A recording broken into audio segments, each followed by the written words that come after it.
bit longer.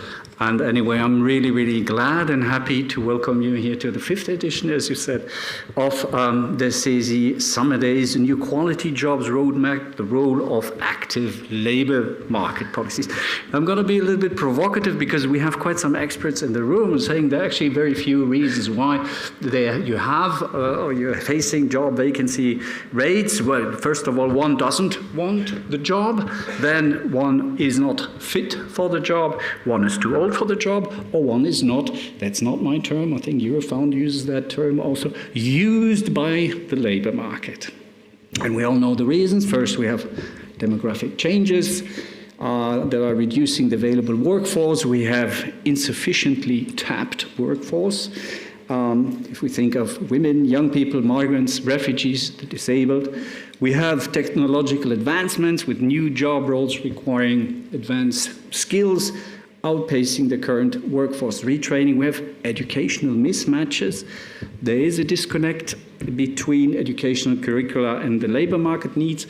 Now, that being said, I'm looking forward also to the breakout session tomorrow among our teachers, because I remember in the year 2013, we briefly discussed it.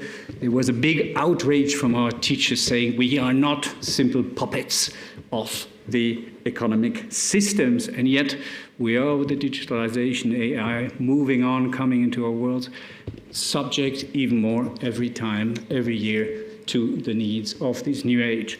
We have, and that's, I think, of course, for Australians, very important, poor job quality and precarious contracts. And the 2023 Eurofound report was very, very clear on that. It says poor job quality and precarious contracts among the main reasons people leave or never enter key sectors. Now, when we look at recent EU initiatives, I think our event comes at a timely moment. We have the Union of Skills, which was just presented in March. We have the Quality Jobs Roadmap, which is supposed to come by the end, I think, at the end of this year. The package, nobody really knows what it is, but it sounds good, you know, the quality jobs. And we have, and this has been forgotten a little bit, 2021, we had the European Commission recommendation on active labor market policies. And so here we spoke about, the Commission spoke about facilitating labor market transitions, promoting quality employment, enhancing skills development, and strengthening employment services. And that was actually the moment when our Activate project, now we think, what is Activate project? This is the project for which, in the frame of which today's event takes place, meaning active labor market policies and its design and implementation through union participation. And in a simpler way to respond to the challenges I made earlier, once again, the experts will be furious, but one doesn't want the job, we have to improve the working condition, the remuneration in certain sectors. One is not fit for the job, we have to improve skills, education, upskilling, reskilling. One is too old for the job or is not used by the labor market, we have to activate underutilized labor. So today and tomorrow you will hear about labor market trends and the actors and tools, you mentioned that, of active labor market policies. We look at success stories, we look at failures, we will hear about concrete cases and studies, from education to social dialogue, from inclusive active labor market policies to successful refugee integration, from the automotive sector to the agency work. And I think we will explore and confirm that strong social dialogue, strong unions remain absolutely relevant and important in this age of transition. Just a personal note, I was just reading the book from Philipp Blom. He's a German historian, and he, in his book, Die Welt aus den Angeln, so the world out of upside down, I would say the world upside down. And he said, the conflict between prevailing interests and the real challenges of society will intensify. And I was just finishing another book, which was given to me by a friend, Employment is Dead. So it's really, you kind of feel depressed afterwards, but at the same time, you see all the possibilities which are coming along, where the authors come to the conclusion to say traditional employment models are no longer adequate. Now, what are you saying? Why is the guy saying that? I'm saying, for us Australians, our interests are clear. We want as many sustainable jobs as possible. are preserved. We want that as many quality jobs as possible are created. We want as many unsustainable jobs are transformed into sustainable ones, as many workers as possible are helped to adapt to the new realities, and that labor markets, employment relations are exclusive and protective as possible. Now, when we look at these new times coming, we have the sense, and I hope the experts will also, not I hope, but I sense they might go into this direction, that we also in the future we might need increasingly flexible work arrangements. And then some of you might remember also communication of the Commission of 2007 on the flexicurity. And I think if we're going to think, or if we're going to develop into that direction, we need certain how do you say, garde-fous in French, so certain protections, yeah. So we need performing policies in terms of skills, upskilling, reskilling, strong unions, social dialogue, inclusive, very important, inclusive social protection, adaptive active labor market policy, and performing public employment service. That means active labor market policies will become more and more relevant in this new time, this new age of work. I'd like to finish, the principle or the concept of these summer days is, when you wake up in the morning, you turn on the news and you think, oh God, this is so sad, everything is so sad, and you want to go back to bed afterwards. And then the concept was, since the first time, is it's really shitty, but we're having a good time here now. And I was showing my speech to the colleague of mine, my dear Henrik Merkam, and I was starting at the beginning with this quote, employment is there, and he said, look, the people will run away if you start with that. And I said, do you have another quote? Well, he said, maybe from Bill Murray. And I said, what do you mean, Bill Murray? Yeah, well, what's that quote? And he said, the quote is, 20 years ago we had Johnny Cash, Bob Hope, and Steve Jobs. Now we have no cash, no hope, and no jobs. And please don't let Kevin Bacon die. So what I'm saying, we are going through difficult times, but we still have bacon, and we're having bacon today. And I'm saying that because one of our great friends passed away yesterday, and we would like also to commemorate him by having a good day and a good evening. Thank you very much.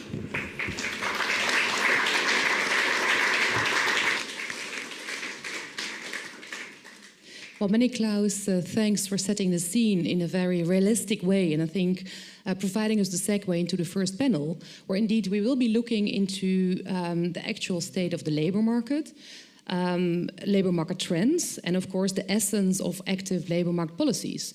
And the objective of this first session is really to ensure indeed that we're all on the same page when it comes to understanding the current situation. And I think that's very important because, Klaus, you mentioned the importance of the current times we're living, where, of course, we're living a lot of horizontal transitions, and not only the green and digital transition, but also the demographic transition. And all of that, of course, has an impact on active labor market policies. So in order to guide us through the challenges, but also the opportunities ahead, we have two really important speakers with a lot of expertise in these areas. So I would like to welcome Tadas Leonchikas, the head of the employment unit at Eurofound, the European Foundation for the Improvement of Living and Working Conditions. Very welcome, Tadas, and good to have you with us. And we have Jannes Schmidt-Altmaier, head of the European Representation Office of the General Federal Employment Agency. Jannes, great to have you with us as well. Tadas, you will start with giving a presentation first, and you will also take into account Eurofound's forthcoming report when it comes to an overview of labor market trends. So the floor is yours, please. Thank you.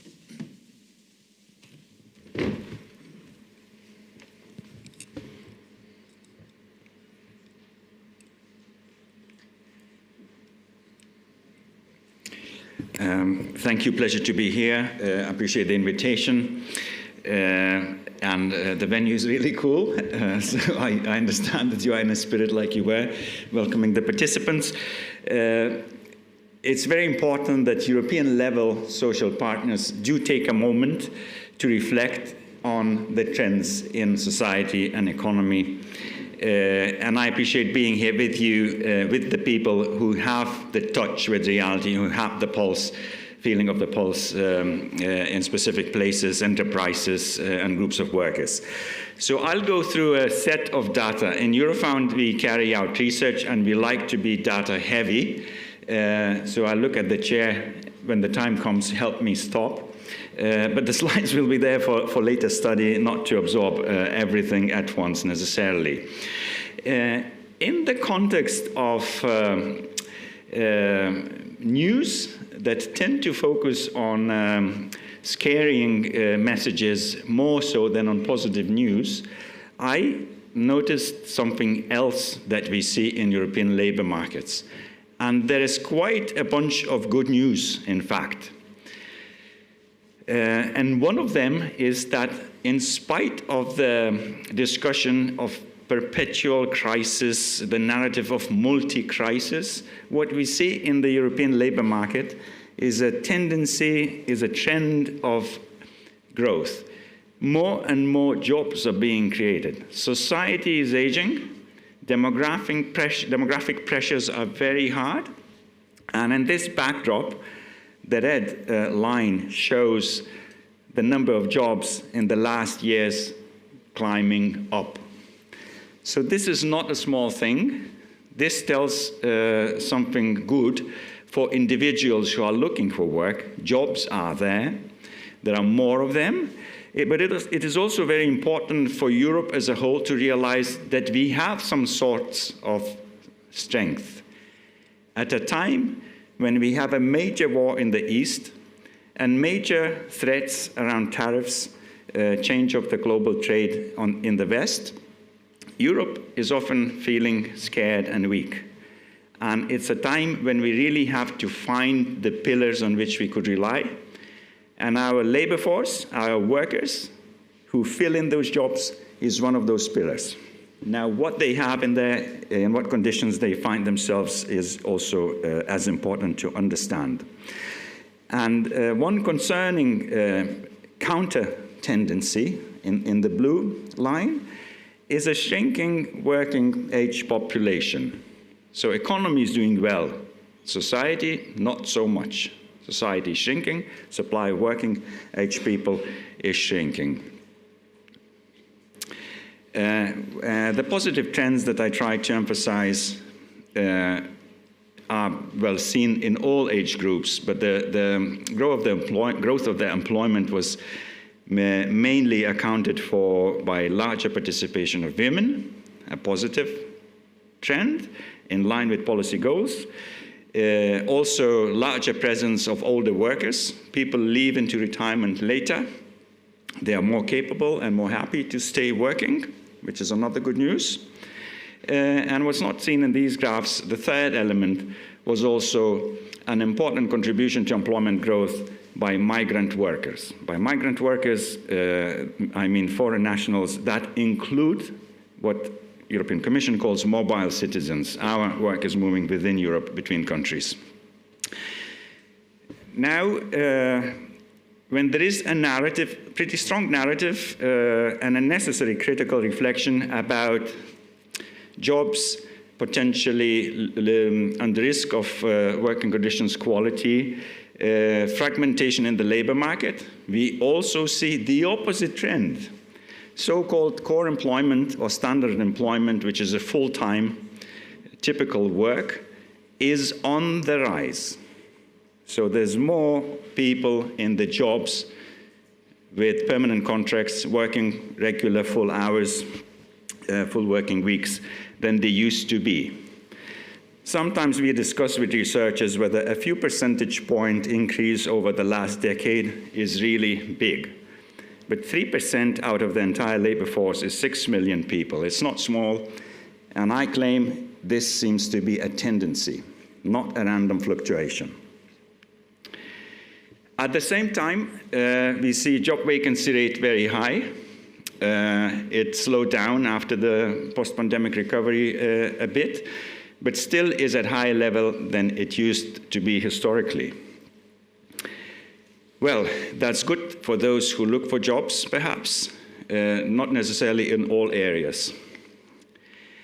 If we think about the role of active labor market policies, well, with all those trends I said, is there much work for them to do?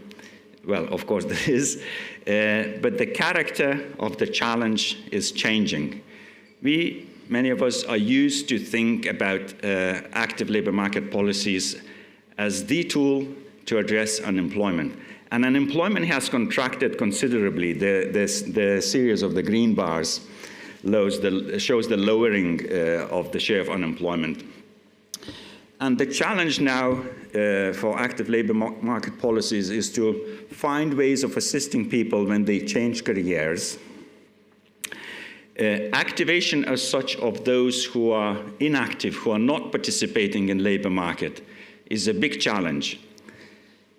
I suggest that this challenge is really serious because the low-hanging fruit of inviting those people who are very close to labor market, not active, and pulling them in, suggesting them something, that low-hanging fruit has already been collected. The other bars, blue, purple, and so on, show the other segments in the labor market slack, people not participating or not participating fully in work. And reducing those over time proved to be quite difficult. They shrank just by very small amount. So finding new ways, new approaches to reach out is a big challenge for active labor market policies, big challenge for public employment services. And probably the challenge really goes beyond just finding a vacancy, just sending a person on a skilling or reskilling training course. The challenge also is to see the broader context, the care responsibilities people have, different time arrangements they may need, shorter working week, all of a sudden may appear in a very different light. It's not only about easing, having more leisure time, but also about finding conditions for people who can't go work full-time, full force. By the way, on the labor market slack, a broader reflection to be had is, where it can go further and what we mean by full employment. Economists have a tendency to say that very low unemployment, like it now is in many member states, on average 6%, but in many member states it's lower, several percentage points, that very low percentage of unemployment basically already means full employment. When pointing to this, I try to suggest that not necessarily. There's much more potential to participate, to contribute to society economy that we have than is being used. So on a broader reflection. Moving on, beyond those general trends and tendencies of changing numbers, what qualitatively is different in what we see in the labor market? So researchers speak about two main types of changes. Sector-wise, it is services transition. Manufacturing is shrinking and service sectors are growing. Is it good or bad? We hear about calls for Europe to maintain economic sovereignty, to maintain its industry. We see the developments in the USA, promises that will be hard to keep, about regrowing national manufacturing. But the historical trends in advanced economies are such that services transition just keeps happening. Manufacturing keeps shrinking. It's not necessarily for bad reasons. Partially, it's accounted for by rising productivity, becoming more effective. So that's one trend. And again, for active labor market policies, this awareness is necessary in understanding what types of jobs are there. Occupation-wise, there's a trend of increasing professionalization. More and more occupations are based on higher skills. And then again, it's a logical tendency given that education levels in our societies are rising. If you look at this more specifically, you see the category in occupation list of professionals, different types. That's a cluster of different occupations. Has grown over more than a decade, most considerably. Another nearly largest type of occupations in the labor market is in services and sales, and that's another area where some growth has been noticed. Elsewhere, we see shrinkages. Sector-wise, here you see what we mean by services. Public services such as health and education have grown considerably, sometimes presented as a threat because society is aging, but it's also an indicator of increasing quality of life. Not all societies are able to keep up spending more, caring more on health and well-being and achieving de facto outputs. The well-being in EU is increasing. And other services that are technology-based, be it fintech, now there's a big talk about educational technologies and so on, are also rising. Wrapping up, I'll rush through a couple more data points. When we think about the reasons that have driven not the bad changes, but the positive developments, I have some suggestions drawing attention to reasons that happen at European level, and here I appreciate what I said in the beginning, the European level gathering, sharing of reflections at this level. But I'll skip that and leave for further discussions if necessary. Last bit that I still want to share is coming from restructuring monitoring that we do at Eurofound.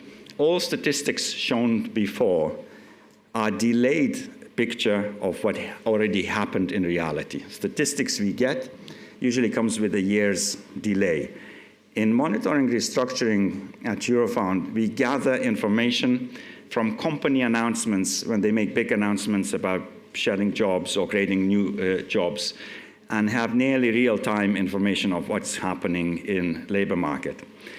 And unfortunately, with all the positive trends that I was highlighting, we see that proportion between big actions to create jobs and big restructuring events where jobs are being cut is changing into a negative direction. How long it will last, we'll see. But for active labor market policies, it's important to realize where it happens. And we had taken a look into green transition, energy transition-related reasons, and digitalization-related reasons. So for greening, black part of the graph, dark part shows jobs created, and below the zero, jobs destroyed in the last several years.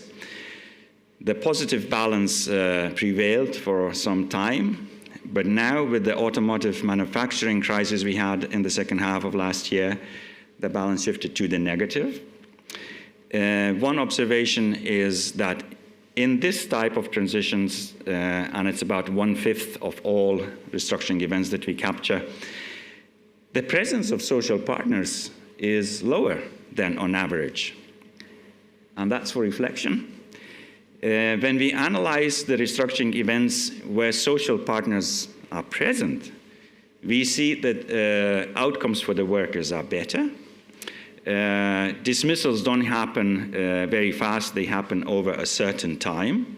And Volkswagen, by the way, that accounts for a massive share of the last chart, job dismissals, is a good example. Huge numbers were announced of the workers to be dismissed, but when you dig into details, you realize that it is over a number of years. It's not just like one quick shedding.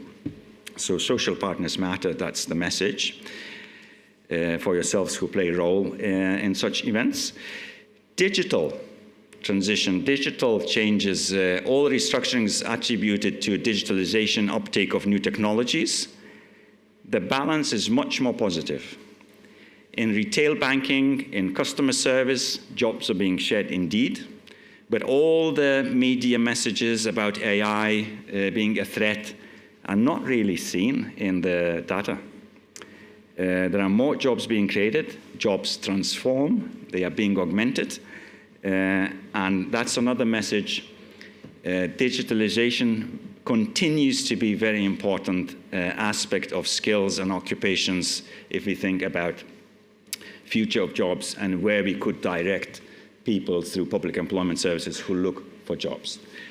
So I'll stop here, and indeed I hope I highlighted a couple of positive messages to take away, and I alluded to where social partners play a role.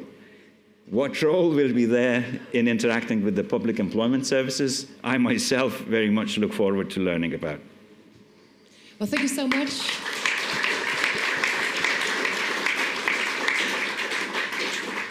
This was certainly very insightful, Tadas, and I think also for later in the day and tomorrow, I think your presentation offered a lot of very insightful data.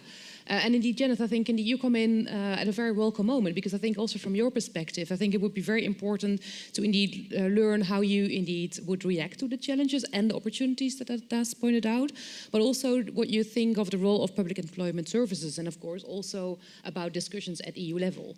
So perhaps if you could guide us in 5, maximum 10 minutes, because I'm sure that the audience has questions as well before we go to the workshops later on.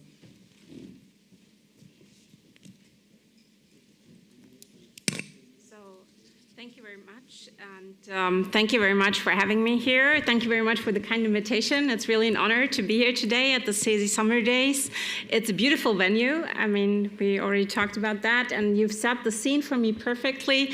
So I will skip the figures and tell you about the practical side from the public employment services, what we look at when we design ALMPs, how we work together with other European public employment services, how the EU programs play in. So let's start with a look at the public employment services. Actually, public employment services are rethinking their role at the moment. I think this is important to know because the days of simply reacting to unemployment, they are over. Today, it's all about taking proactive steps, identifying needs early and helping people to stay employed, actually. So a central part of this is forecasting skills, figuring out what's tomorrow labor market want and how we can help people to gain the skills they will need in the future.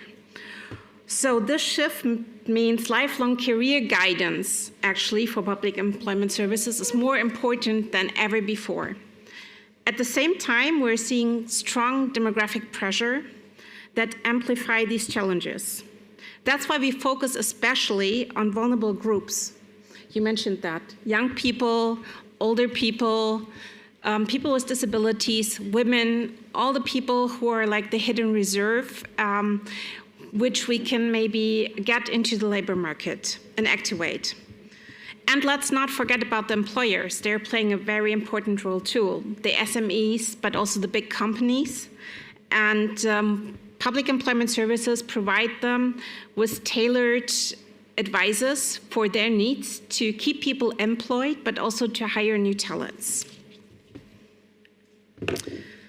So these challenges we are facing, and we just heard, they're not only challenges of one country, there are European challenges, and that's where the public employment network, the PASS network, steps in. The public employment network is a network which is founded in 2014, and all public employment services in Europe join in this network, also Liechtenstein, Norway, and Iceland, and the European Commission supports it. And it's more than just a platform or a usual network. I would say it's a strategic hub for PASS affairs. So it promotes cooperation, it promotes learning from each other, it promotes finding ways to each other to deal with the challenges we have in the future with the transforming labor market. And we also look at the European priorities, of course, like the European Pillar of Social Rights, the Green Deal, but also the Union of Skills we've mentioned before. So before I get into the work program we have, I will tell you a bit about the Union of Skills. But just a very quick look. The Union of Skills is a strategic EU initiative designed to strengthen our workforce. as we undergo digital, green, and demographic transformation. It's not just a single program, it's more a cross-cutting framework, I would say, that links education, labor mobility, industrial strategy, and inclusion. And its vision, it's a resilient, mobile, and future-ready workforce by 2030. So upskilling and reskilling, supported by well-targeted active labor market policies, form the foundation of the strategy. The PES network builds on this, and it includes its core elements in the working program. So let's have a look at the actual working program. We circled some in red. It's probably too difficult to read, but I will tell you about it. The formats we have in the Public Employment Service network in our work program, they vary from short webinars to really mutual assistance, bilateral exchanges, going into deep dive to support each other. And the topics, they're broad and they're very relevant, from green transition and inclusion to cybersecurity, but also ethics in AI. So labor market policies, they also play a very important role, of course. That's why we have a circle here at lifelong guidance in a changing world of work. Skills-first approaches. Skills are getting more and more important. Integration of underrepresented groups. We need labor market policies for them. Benchmarking ALMPs. This is really important. We try to learn from each other which good active labor market policies are in one country. How did they work? Can we maybe adapt them? Can we use them in our country too, in our public employment service? So this is really a core of the network, to learn from each other and to find good ideas. And we also involve relevant stakeholders. They are often the key. I will get back to this later. So you are often the key, actually, for these actions we take. Why are the LMPs central? Well, we really need them to support people through transformation. What do? We include everything in the ALMPs, from training and job matching to wage subsidies and employment incentives. So the goal is very simple if you look at an ALMP. It's to help people at risk of unemployment to get back on track and to stay connected to the labor market. Beyond economics, they also support social inclusion. So especially for those which are far away from the labor market, those ALMPs can help them to get back to the labor market, to get back to social inclusion, and to find a way back to work. So since the pandemic, many countries have refocused their ALMPs also, directing them more towards vulnerable groups and increasing investment in return to work schemes and youth education. But how can we make this more impactful? I also have some figures, just a few from Germany, actually. I'll not have so many figures, but it's just to show you that we have a double-faced challenge at the moment. On one hand, we have over 12 million jobs in Germany alone, which are being heavily impacted by structural change, by this transformation. On the other hand, we have around 700,000 vacancies due to shortage of skills. So regular structured support can reduce this risk of long-term unemployment, but funding alone will not solve the problem. To succeed, we need close cooperation with businesses, with training institutions, with service providers, social partners. Local actors are very important. This can vary from the municipalities to local universities, startups, everyone who could be involved in finding new perspectives. So let me share you one example from Germany, how we do this. It's a bit more concrete. It's a new approach. We tried first in the region where we have the coal phase out in North Rhine-Westphalia, but we discovered it's a very good it's a very good thing we will import. It's called the labor market hub. In German, it's Arbeitsmarktdrehscheibe. It's because it's a turntable, so to say, to turn from one job to the other. And it's a flexible model we developed to manage transitions of workforce. So it brings together the companies that are downsizing together with the companies that are hiring. So what we want to do is that we want to bring people from the downsizing company to the hiring company, and of course we have to improve the skills to get a match there. So that's what we're basically doing. We're developing guidance and support to find a way to the people to get in this transition without losing their jobs in between. This model is adaptable from one region to the other because you involve the regional stakeholders. You usually have the public employment service, the job centers, or the employment agencies. You have social partners. They are really a key in there. You do have the companies, of course, and you also have everyone who might be important to make this transfer a success. So I mentioned the university and the startups before. That's because maybe you have someone who works in a profession and they don't see where they could go. But maybe a startup has a new idea of where people could work and knows, okay, I will need these skills in the future. So we work together with them and universities, and we try to find out what could we do to support this with an ALMP to bring people to the new skills so they can transfer into the new work and they go on the turntable and get into the new job. So it's been very successful already in the coal mining industry. We tried it out in the automotive industry, and it worked very well too. So now we're trying to roll it out all over Germany. And the goal is job-to-job transition and coordinated support. And I'll get to an end now. We think we saw the world is changing, the world of work is changing. Public employment services are also changing with it because we have to adapt our services. And I believe with a strong cooperation and strong support of the social partners and everyone who's needed, employers, trade unions, municipalities, public employment services, and service providers, we can make the labor market resilient, we can build a better Europe, we can build jobs for the future. And I would love to discuss this further with you in the workshop I have afterwards, so feel free to discuss further, but now, thank you very much.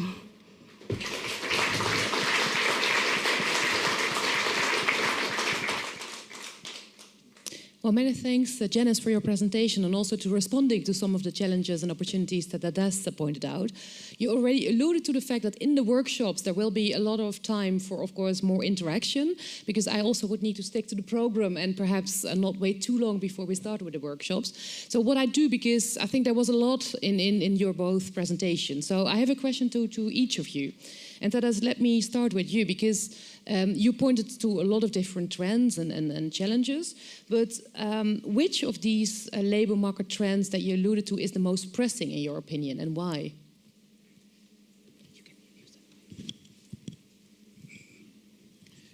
Thank you. One group which I did not speak about is youth. On the surface, labor market trends are seemingly good, and situation is useful for anyone looking for a job, including young people. But other life circumstances are not. Polarization, economic polarization is a factor. Entry-level jobs, their wages, their quality is not a great factor. So I would distinguish this element, and I would emphasize again what I spoke about: digitalization, digital skills, speed in which we pick up any type of new digital tools.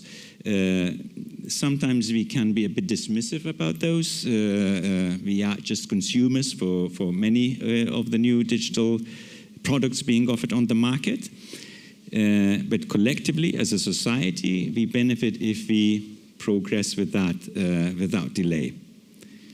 And we see that in any kind of job offerings. So researchers come up with examples from various sectors where it matters critically, including in defense, which is now on the rise.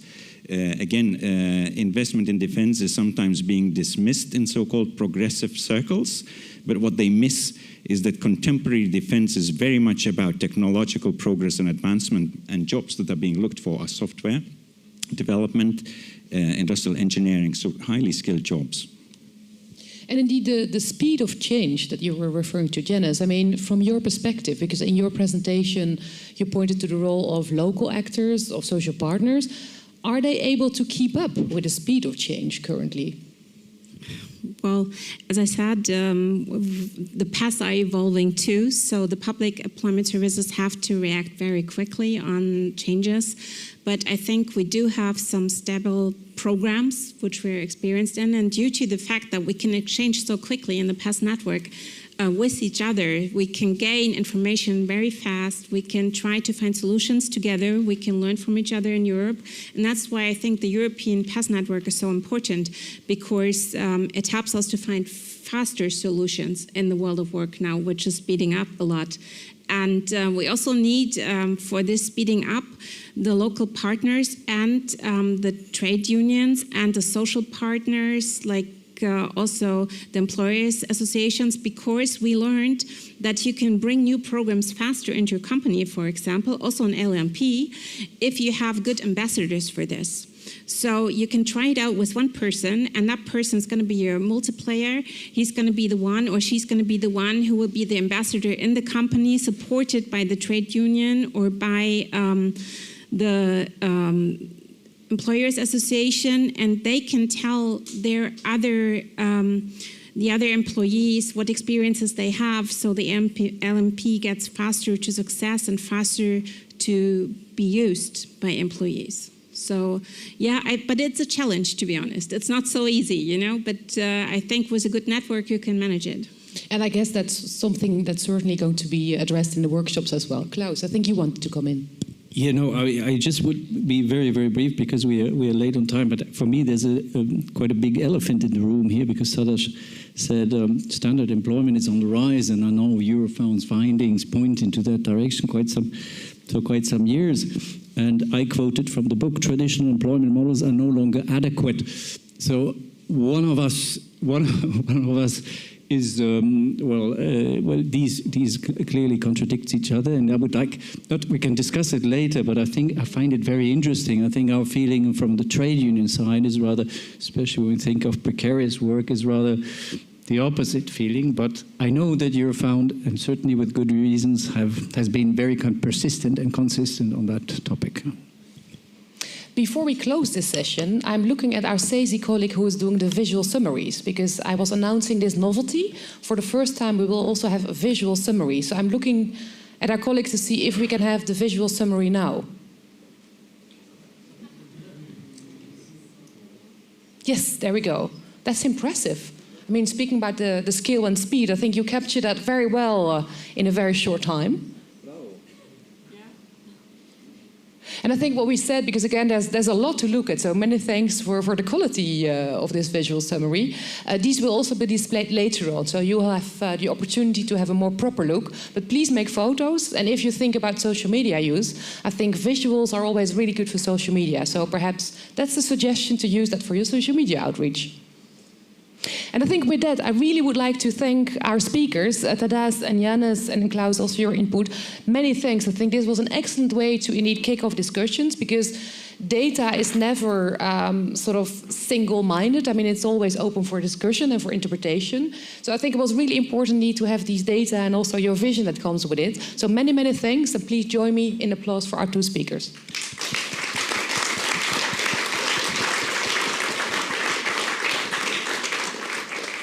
We now have 3 workshops about the actors and the tools. And I'm going to announce you indeed where these 3 workshops take place, because we have one workshop, which is in this room, from the OECD, about active labor market policy systems to deliver effective services to people and employers. We have in the basement, we have workshop 2 and 3. There's one workshop about good practice transformation of the labor market, and Janice, you already pointed to it. That's you, together with your colleague Christian Ziegenhoorn. So that takes place in the basement. And there is a 3rd workshop, equally taking place in the basement, about social dialogue in the agency work sector, with a focus on the role of diverse forms of work and promoting quality employment, by Michael Freitag from the World Employment Confederation, and Dimitris Theodorakis from UNI Europe. So again, workshop 1 is taking place here, workshop 2 and 3 in the basement.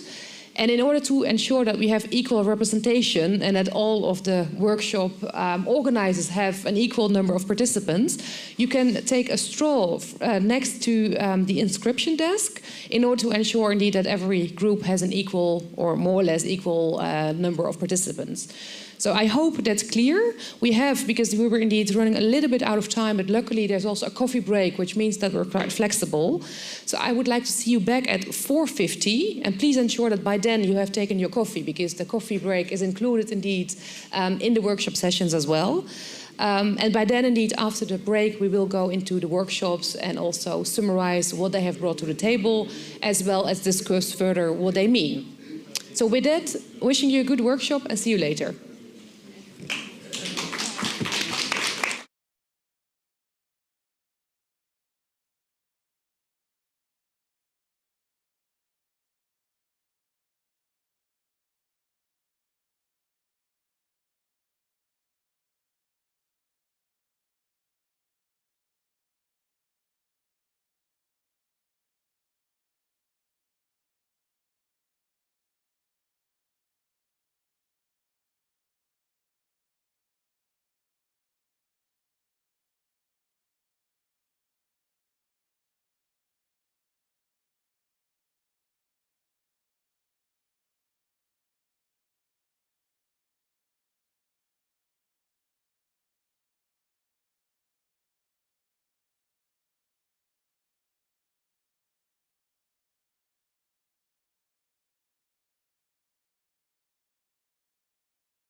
Okay, microphone also works, that's perfect.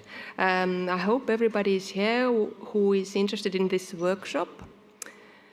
My name is Anne Lauringsson, and I work at the OECD. I lead the team that does research around active labor market policies and public employment services. And I'm very happy to be joined here today with Nora Vukovic-Svortsi. I hope I pronounced it correctly. We actually work very tightly, but I don't call her by her last name usually. So. She is from the European Commission and works in the unit for analysis and statistics, also looking at labor market and social policy issues. This workshop today is really about the role of different stakeholders in the systems of active labor market policies.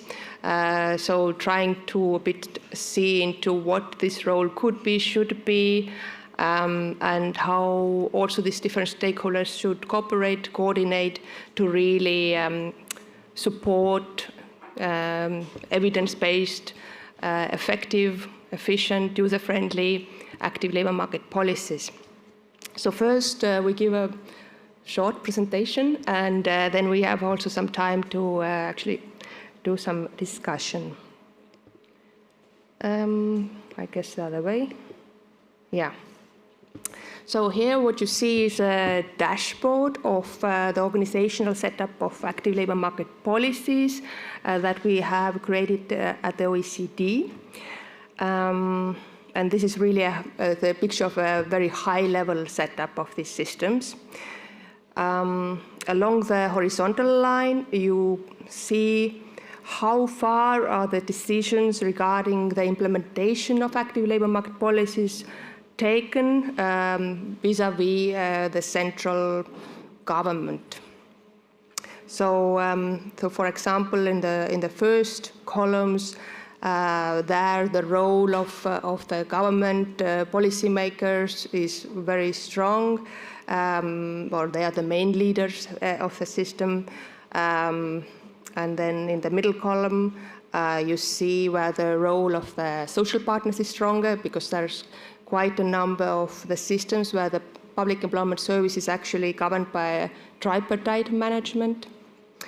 And then on the right side, in these columns, these are the systems where the local level actors have much more power over how the active labor market policies are designed and implemented as well. But of course, this sometimes is a bit more diverse. So sometimes there's a strong bottom-up approach, even if the system is quite centralized, for example, or the social partners have a voice, even vis-à-vis the ministerial level governance as advisory bodies.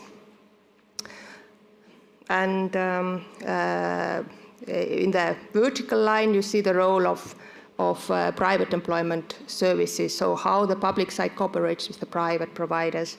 And the very last row here indicates where the part of the employment services is even contracted out to private providers. And maybe more generally, perhaps diagonally across this first cell to the bottom cell on the right, you see the number of stakeholders who have to cooperate to make the system work increase. So maybe in Japan, it's basically the ministry leading most of the work, how the policies are designed and implemented, down to say Italy or USA, who have really a multitude of stakeholders who have a big say in the system or even driving the system, which means that there's of course much more even space for coordination of the system, and as a maybe downside is that the services are not necessarily very homogeneously accessible and homogeneously of high quality, perhaps across the country, even though they might perform very well in some parts of the country. And I talked a bit already about the social partners being in the supervisory board of public employment services in many cases, but the role of the social partners in the sort of policy design, governance, implementation can go beyond that. So, for example, they can be as advisors or in advisory bodies for the Ministry of Policymakers or advisory bodies for the public employment services. And sometimes they fulfill even all three roles at the same time, or two of them. It's only about a quarter of the systems in the OECD and EU countries where the social partners do not have a very formal role, so they are consulted more ad hoc.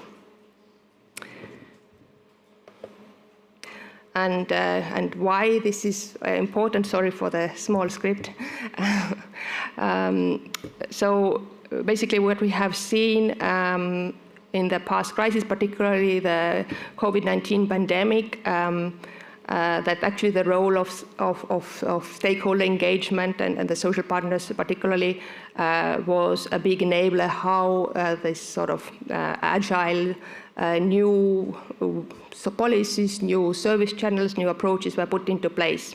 So basically about 1 year after the COVID pandemic kicked in, we asked the different systems of active labour policies what enabled them to react to this crisis. And then they often identified indeed the role of the stakeholders, social partners, researchers that enabled them to react quickly. But also, of course, policymakers, policy designers. So a very important role was also on the political will to push these changes through. And for example, vis-a-vis the private providers, there was really the case that when the relationships were more mature, more trustful, then it was also easier to change the contractual arrangements and also put in place these kind of policies that maybe were never foreseen before because of this very particular situation where basically at times the society was in a full lockdown.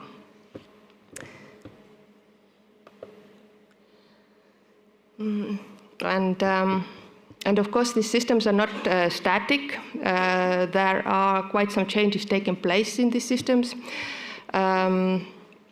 There's some continuous improvements in the systems, but also even major reforms that happen in the systems of active labour market policies.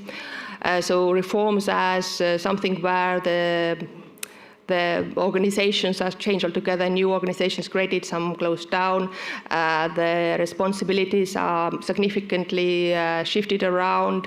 So these reforms are happening also, well, currently. So Finland just changed its system beginning of this year, where the very centralized model is now decentralized model.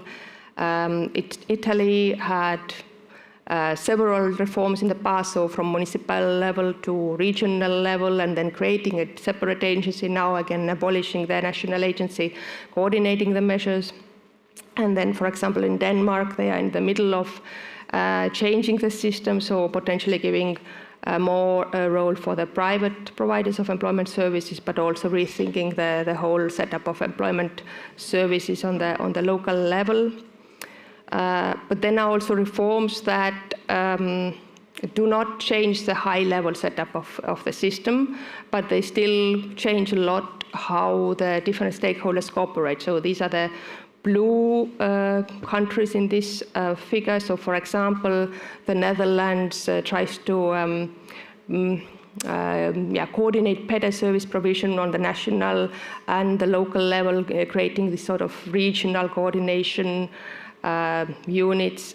In France, the whole system is quite fundamentally changed. So the reform started already a bit more than a year ago, but it's still going on for a couple more years. And there, the main sort of thought is also trying to coordinate better the different streams of labour market policies for young people, for people with disabilities, for people who are on minimum income scheme benefits and so on. Also, in addition to this coordination model, of course, there's a lot around content. And then there are some countries that revise the role of private providers. So Sweden increased the role of private providers of employment services recently, hoping for more efficient service provision. But now the evaluations show that actually private providers do not provide better results, but are more expensive. So now they're again rolling it back. And also Australia, the employment services used to be fully contracted out already for quite some time. But now for these people who are the closest to the labor market, they rather provide employment services via a central digital platform because it's also more cost efficient, so it doesn't make sense for them to do it other ways. And then other reforms that focus more on the content of service provisions, like, for example, in Greece, the active labor policies had only revised also the whole public employment service, so how it's governed, its performance management, but yeah, also how job seekers and employers are served, so what do they actually get. But also, of course, in any reform, there's always some implication of how stakeholders cooperate and their role. And maybe just to give you a background, all in all, actually these quite big reforms are quite frequent in the EU and OECD countries. So, for example, 2024, 2025 and onwards. So currently the reforms going on. About a quarter of the OECD and EU countries are reforming their systems. And if you look over the past 15 years, so then even like 2/3 of the countries actually had major changes in the systems. And by definition, it often involves also the role of the different stakeholders.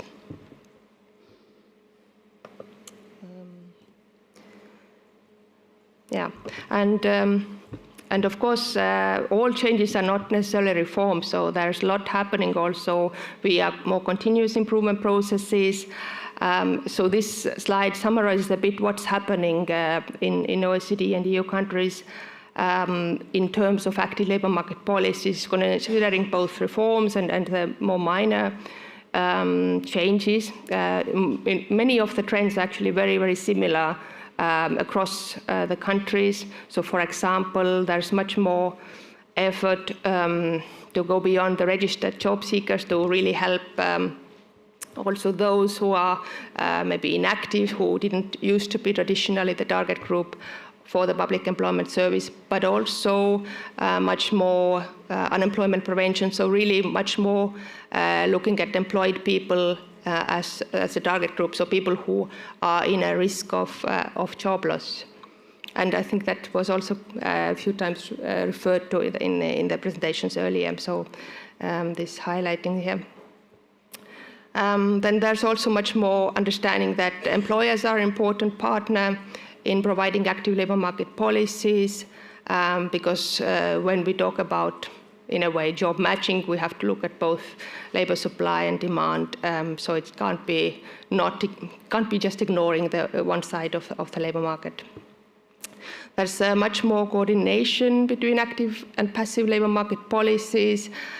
So sometimes these organizations are merged, and also there's a lot of changes regarding sort of activation criteria for job seekers and benefit recipients, really again to provide more meaningful support for these people. There's much more focus on individualized service provision, so really taking into account what are the person's actual needs and then addressing them comprehensively. Again, having a lot to do with cooperation across stakeholders, across policy fields. So basically that employment services, education services, health services, social services, everything should be coordinated to comprehensively support the job seeker. There's a lot of digitalization efforts, so to make the services more modern, more user-friendly, more effective, taking advantage of the modern technologies available, increasingly available. There's a lot of changes in governance and accountability, so really trying to make the systems more performing, so vis-a-vis public and private providers. And there's more effort towards evidence-driven active labour market policies, so basically taking advantage also of the data that is becoming more and more available because of digitalization, and then enabling also to have more informed policies, and we will come back to that soon. And the only thing that doesn't seem to converge is really this organizational setup of active labour market policies, these graphs that you saw earlier, and you see how very diverse these systems across countries are. So really, the governance models as such are not converging. Some are decentralizing their systems like Finland. Some have moved rather towards centralization, like Italy. So the only thing that is converging is the more understanding that everybody has to work together. Regardless of the system, you have to have there in place some bottom-up approaches while trying to have still good services available across the country.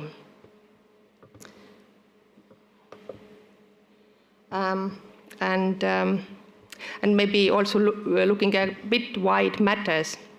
So as I mentioned, that there's a lot of focus on having more comprehensive services for people, particularly for these people who are more vulnerable, who have maybe several obstacles to enter labour market. Then, of course, it's important that the stakeholders also cooperate to provide the support on this across this ladder to the labour market. So this is sort of the framework we use at the OECD, and I've tried to highlight what could be the role, for example, for other stakeholders. So first, proactive outreach to people. This can be done by the Public Employment Service, but it can be also done or supported by other stakeholders. For example, social services, so social workers could also already be the first contact point and refer to Public Employment Services if it seems relevant. Then once these people are in the radar of the system, then really trying to see what their needs are, and for particularly vulnerable groups, it's very likely that they need even this more social integration support or more motivation support, and really strengthening their overall life skills. And this can easily be also a role for different actors, like, for example, when you talk about health limitations, disabilities, there's a role for the health sector to support these kind of obstacles or overcoming these obstacles. And once the person is already ready, then for upskilling and more significant measures, again, there can be education sector that provides some of this support, but it can be also the social partners, because in many countries also the trade unions, for example, provide training, so it can be also, in this case, relevant. And if this sort of labour market readiness is already there, then of course the next question is how to find a job, and there for vulnerable groups it might be necessary also to provide even these kind of services like job carving or job crafting, so in a way also changing the traditional jobs more to suit these people and their specific needs.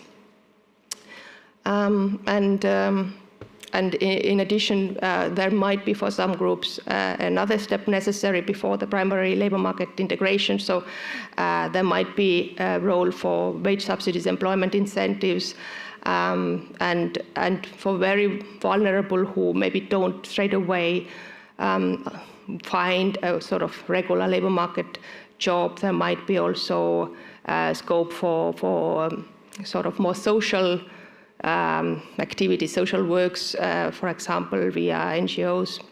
And once these very vulnerable people are actually on the labour market, then often it's not sufficient to just say that this is it now, you go on. It's often needed an even like a sort of after job placement support, so post-placement support by the Public Employment Service, but it can be also together with employers, with social workers, with other stakeholders to make sure that the person has a need even when they are already on the labour market. And then, of course, for a specific person, it comes down to what is their individual need. So what exactly they need from these different steps. It doesn't mean that everything has to be tailored to a person. It means that the measures have to be there, the frameworks have to be there, the coordination models need to be there. So there is already a flexible package of active labour market policies available, and also the knowledge what works for whom. And in that respect, of course, it's important to evaluate these different active labour market policies and approaches. And also, actually, the different stakeholders have a role in this. Yeah, indeed, at the OECD, we have actually one big pillar of our work is to help generate this kind of evidence, what works for whom, to feed also in this discussion on policy design. And we are very happy to also cooperate with the European Commission on this, because a large part of this work on active labour policies is really in cooperation with the European Commission. So I give the floor to Nora to discuss this a bit.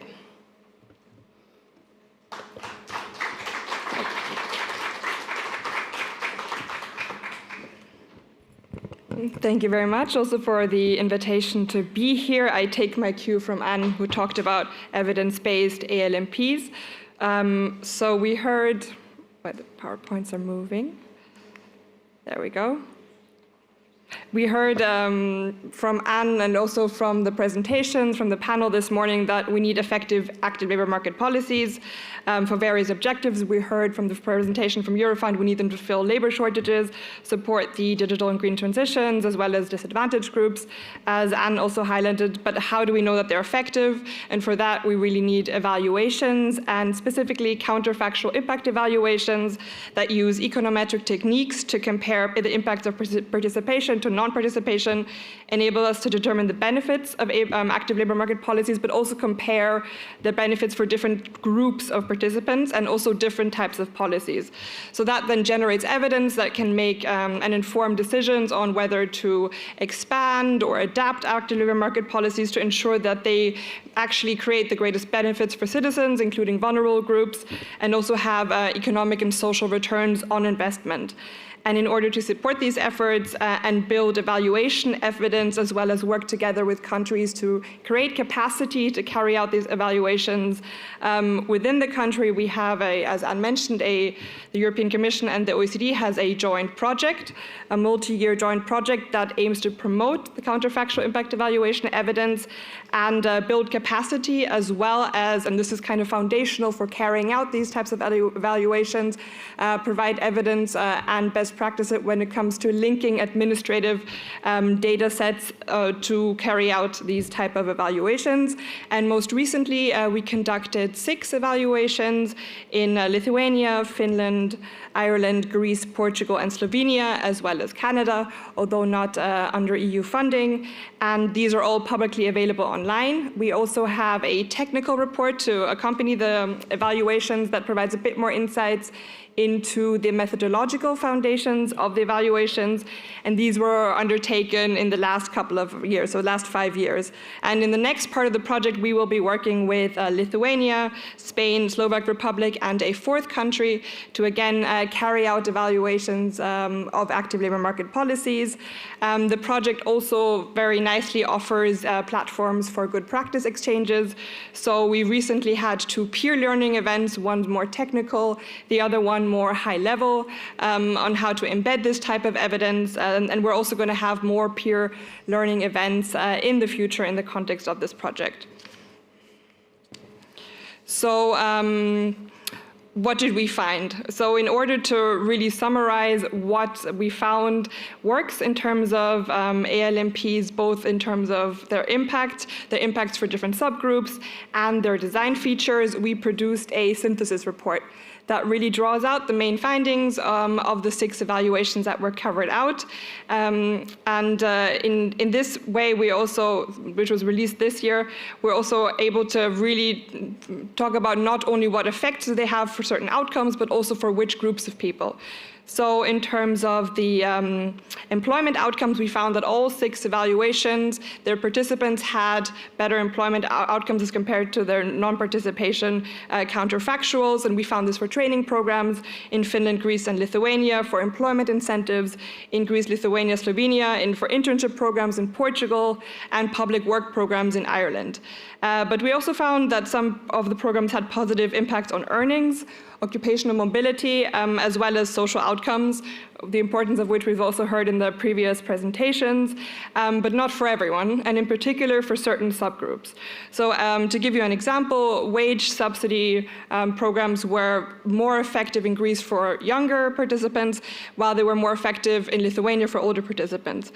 We also found that earning effects of trainings were particularly strong in Finland for women and for those over 50 years old.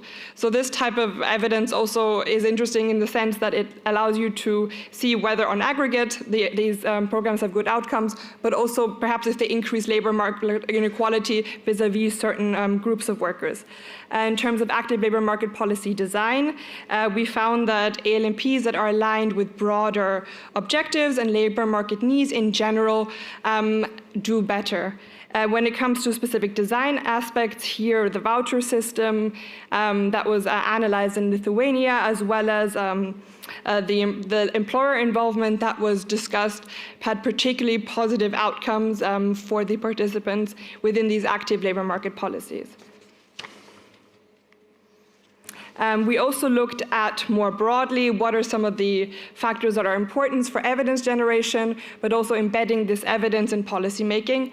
And here, a key finding really of the report is that stakeholder engagement is one of the key enablers of evidence-informed policy making, and particularly in 3 areas that I will briefly outline now. So when it comes to data availability, here, as I mentioned before, administrative data really permits high-quality counterfactual impact evaluations, and here it is important to have continued investment and support in this type of infrastructure, also to enable future policy design and evaluation.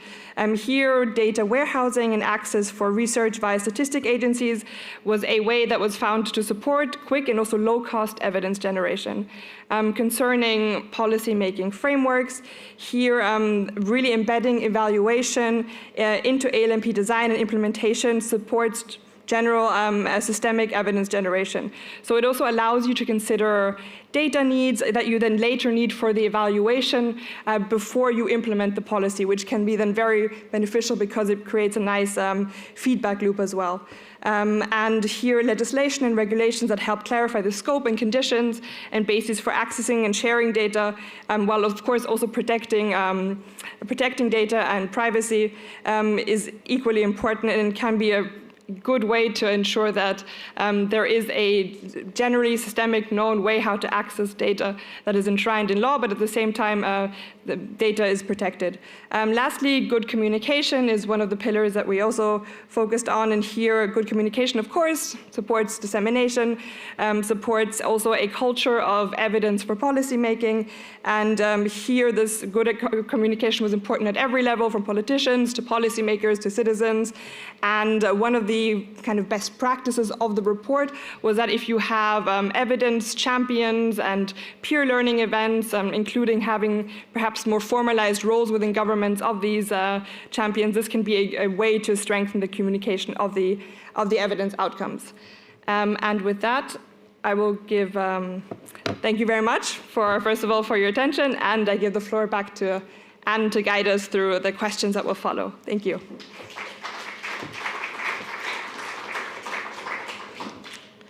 Thank you, Nora. So as you saw, we covered these different aspects of stakeholder involvement in the systems of active labor market policies on the side of design and implementation, and also evidence generation and pushing for evidence-based policies. So what we propose is to discuss also these 2 topics. So first, regarding sort of the active labor market policy design and implementation, what should be the role for different organizations in these systems to really push for more capacity, more performance, more agility perhaps as well. What kind of partnerships should be that could facilitate, particularly regarding those reaching those who are really far from the labor market, and how to make it all work. So what kind of cooperation coordination models should be there? And then for the evidence generation, what do you think, how could these different stakeholders support making the data available for evaluators, researchers, and how can the stakeholders encourage this evidence generation more generally, as well as what are the channels for the stakeholders to push for actually taking this evidence into account when policies are designed by these different stakeholders, particularly policymakers. Can you maybe indicate by hand what topic of the two you would be more interested in? So first topic, the design and implementation. Okay, and then I assume everybody else is for evidence, or? Okay, I think it's more or less equal. So let's. No, we discuss everything. It's just that we can divide ourselves into groups. Maybe we can even think about 4 groups. So those who are on the topic of design and implementation, maybe you do take these 2 posters in the back, you divide yourself for 2 groups there.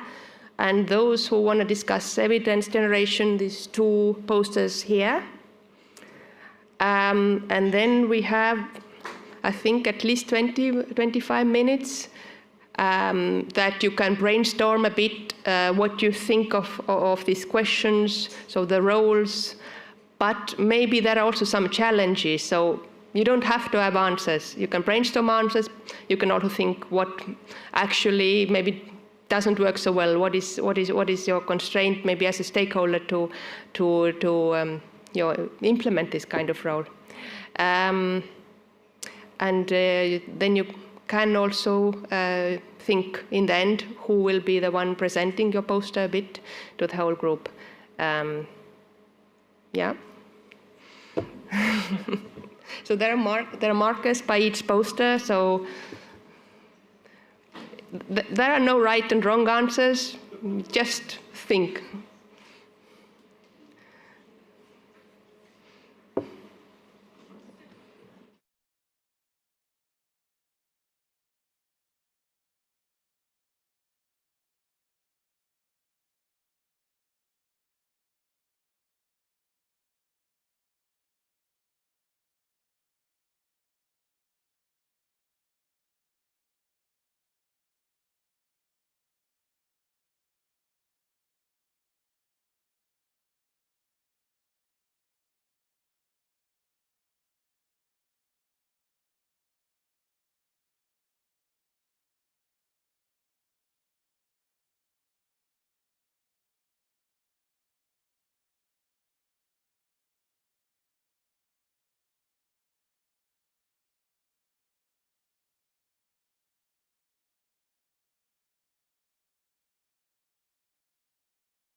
you were together with Christoph. Yes. Ja, ja, Sie können bitte hier auch kommen.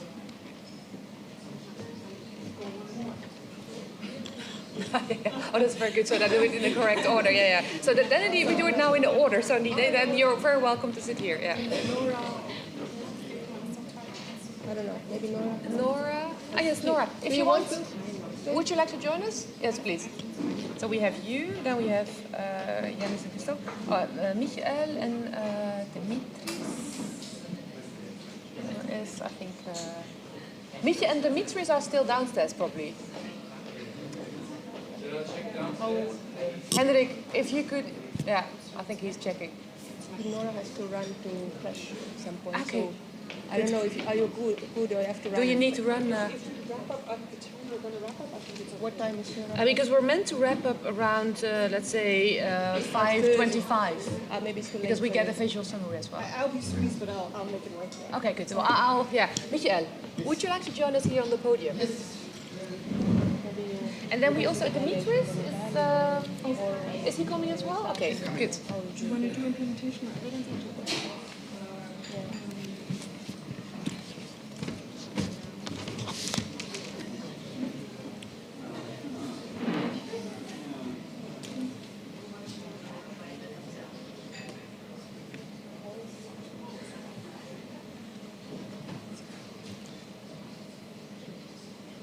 So just to flag that we're waiting for the last workshop moderator who is going to join us shortly, and then we're ready to start.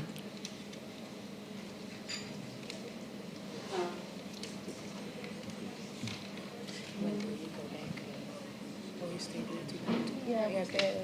Okay, so you're not present. Nora runs when she has to.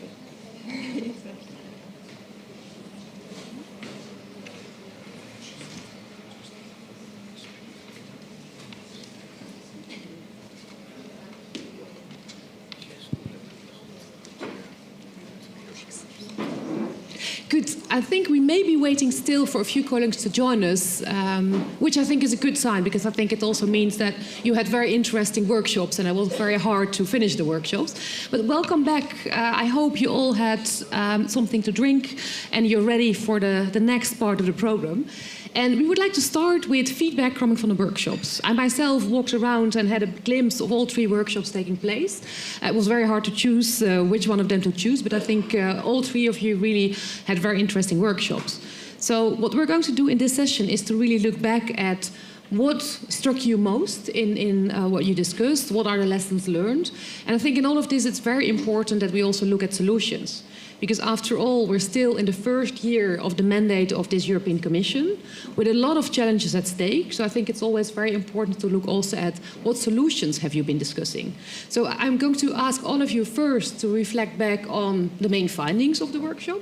So perhaps if you do that in 5 minutes, we then indeed can also look at what were the most contested points that led to most discussion. So perhaps starting with you, Anne and Nora, could you give us an impression of what was the main outcome of your workshop?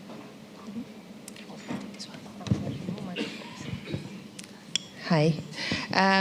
So our workshop was really about what kind of role the different stakeholders could have in supporting the systems of active labour market policies to deliver really effective, efficient, user-friendly support to job seekers and people at risk of job loss perhaps as well. And by stakeholders meaning, well, everybody you are presenting, so essentially, of course, trade unions, employer associations, the civil society, and so on. And the debate was very heated. It didn't want to end, and I think it will continue in the next breaks and in the barbecue. But yeah, something that came across quite strongly was that indeed trade unions, as many of you represent trade unions here, seem to have indeed quite an important role for the capacity of the systems of active labour market policies, also because your organizations are really, at the end of the day, working on the ground, so you know what are the needs on the labor market, what are the needs of the people. But then still was this sort of revelation today, perhaps, that the work often revolves around those that are employed already, so in respect to the trade union work. And maybe there hasn't been so much effort on understanding the needs of those who are out of job, so are unemployed, with a registered unemployed or even inactive, maybe lost their sort of even hope to find a job. So this is something, it seems, that needs to be changed, and actually trade unions are also well placed to think about this kind of issues. And need to widen this kind of concept, how they work, and yeah, think about the solutions and the cooperation. It seems that cooperation with other stakeholders and the systems of active labor market policies is quite different, perhaps, in different locations, different countries. And it comes down to often personal relations or maybe even cultural differences, so which means that there's some question of sustainability of this kind of cooperation models if it comes down to really which person is in charge in the ministry, for example, of these policies. And another thing that came across quite strongly was about understanding better the job seekers, unemployed, inactive. So what are their challenges? What are their needs? So then to know better what kind of active labor market policies they need. So it seems that there's quite some maybe more awareness about and availability of training policies, but maybe this is not all there should be. So there should be more thinking around what exactly are these challenges that these people face, and then policies built around them. So, for example, there was quite some discussion on how to support mobility, in this case geographic mobility. So whether the public employment services should think more about how to help people sometimes just to move to where the jobs do exist. And there was indeed a lot of discussion about having better knowledge, better data on understanding the job seekers and their needs, and even in the group that discussed the implementation and design, and even more, of course, in the evaluation group. But that I give the floor to Nora. Yeah, thank you very much. So we essentially had two groups within our group, which was one discussing implementation, and then one more focused on evidence-based and what kind of data gaps exist, what evidence do we need to really be able to evaluate ALMPs, to also design them in a way that they actually benefit the people who participate in them. As Anne mentioned just now, I think one of the key factors that was discussed is that the labor market is evolving. We're in the midst of transitions. There is a lot of changes happening, and we don't always have the evidence, real timely evidence, in order to be able to really adjust ALMPs. So an example that was mentioned in the construction sector was that there is actually a lack of evidence on what kind of skills are needed. So when you design ALMPs and you want to retrain workers, you want to help them move into different sectors, you their forecasting is of course an element, but you also need more real-time and timely data on skills needs in the labor market, and also those that will be needed in future, which is of course also very challenging to policymakers because everybody wants to predict the future. And there are of course tools that we also have to do this. And then I think the other point to highlight, as Anne mentioned, was that there needs to be a stronger connection between the needs of the people, so disadvantaged groups, and the policy making in general, and perhaps also going beyond the data, looking also what are the actual needs of people on the ground, and how can we connect that to active labor market policy design. So I think we've used our 5 minutes, so thank you very much. Many thanks, Anne and Nora, for not only providing the workshop, but also for the feedback. So Janice and Christoph, you looked at good practice transformation of the labor market. What were the main findings? Well, we had basically 3 different work groups, and one worked on the transformation of the labor market, then we had one about best practices, and then we had the challenges for the stakeholders. So Christoph will start with the first 2 ones, and then to keep it up a bit, I'll tell you about the stakeholder cooperation challenges at the last. Thank you. So Group 1 was focusing on what are the main challenges of transformation at national and European level. And AI, definitely in all its dimensions, was said to be a chance, but also a risk if people don't see the possibility or don't know how to handle the possibilities of AI. Demographics also have risks and chances. And one major issue was also the financing of transformation, especially for small and medium-sized companies. So EU funding is central for the success here, and SMEs are much more affected or have much more difficulties in financing than bigger companies, for sure. The second group was about good examples, and one of the main findings or one of the focus points was that big changes need individual solutions. These individual solutions can be fostered by transformation ambassadors or transformation guides, just to spread out the messages and to talk with or to live with their own experience.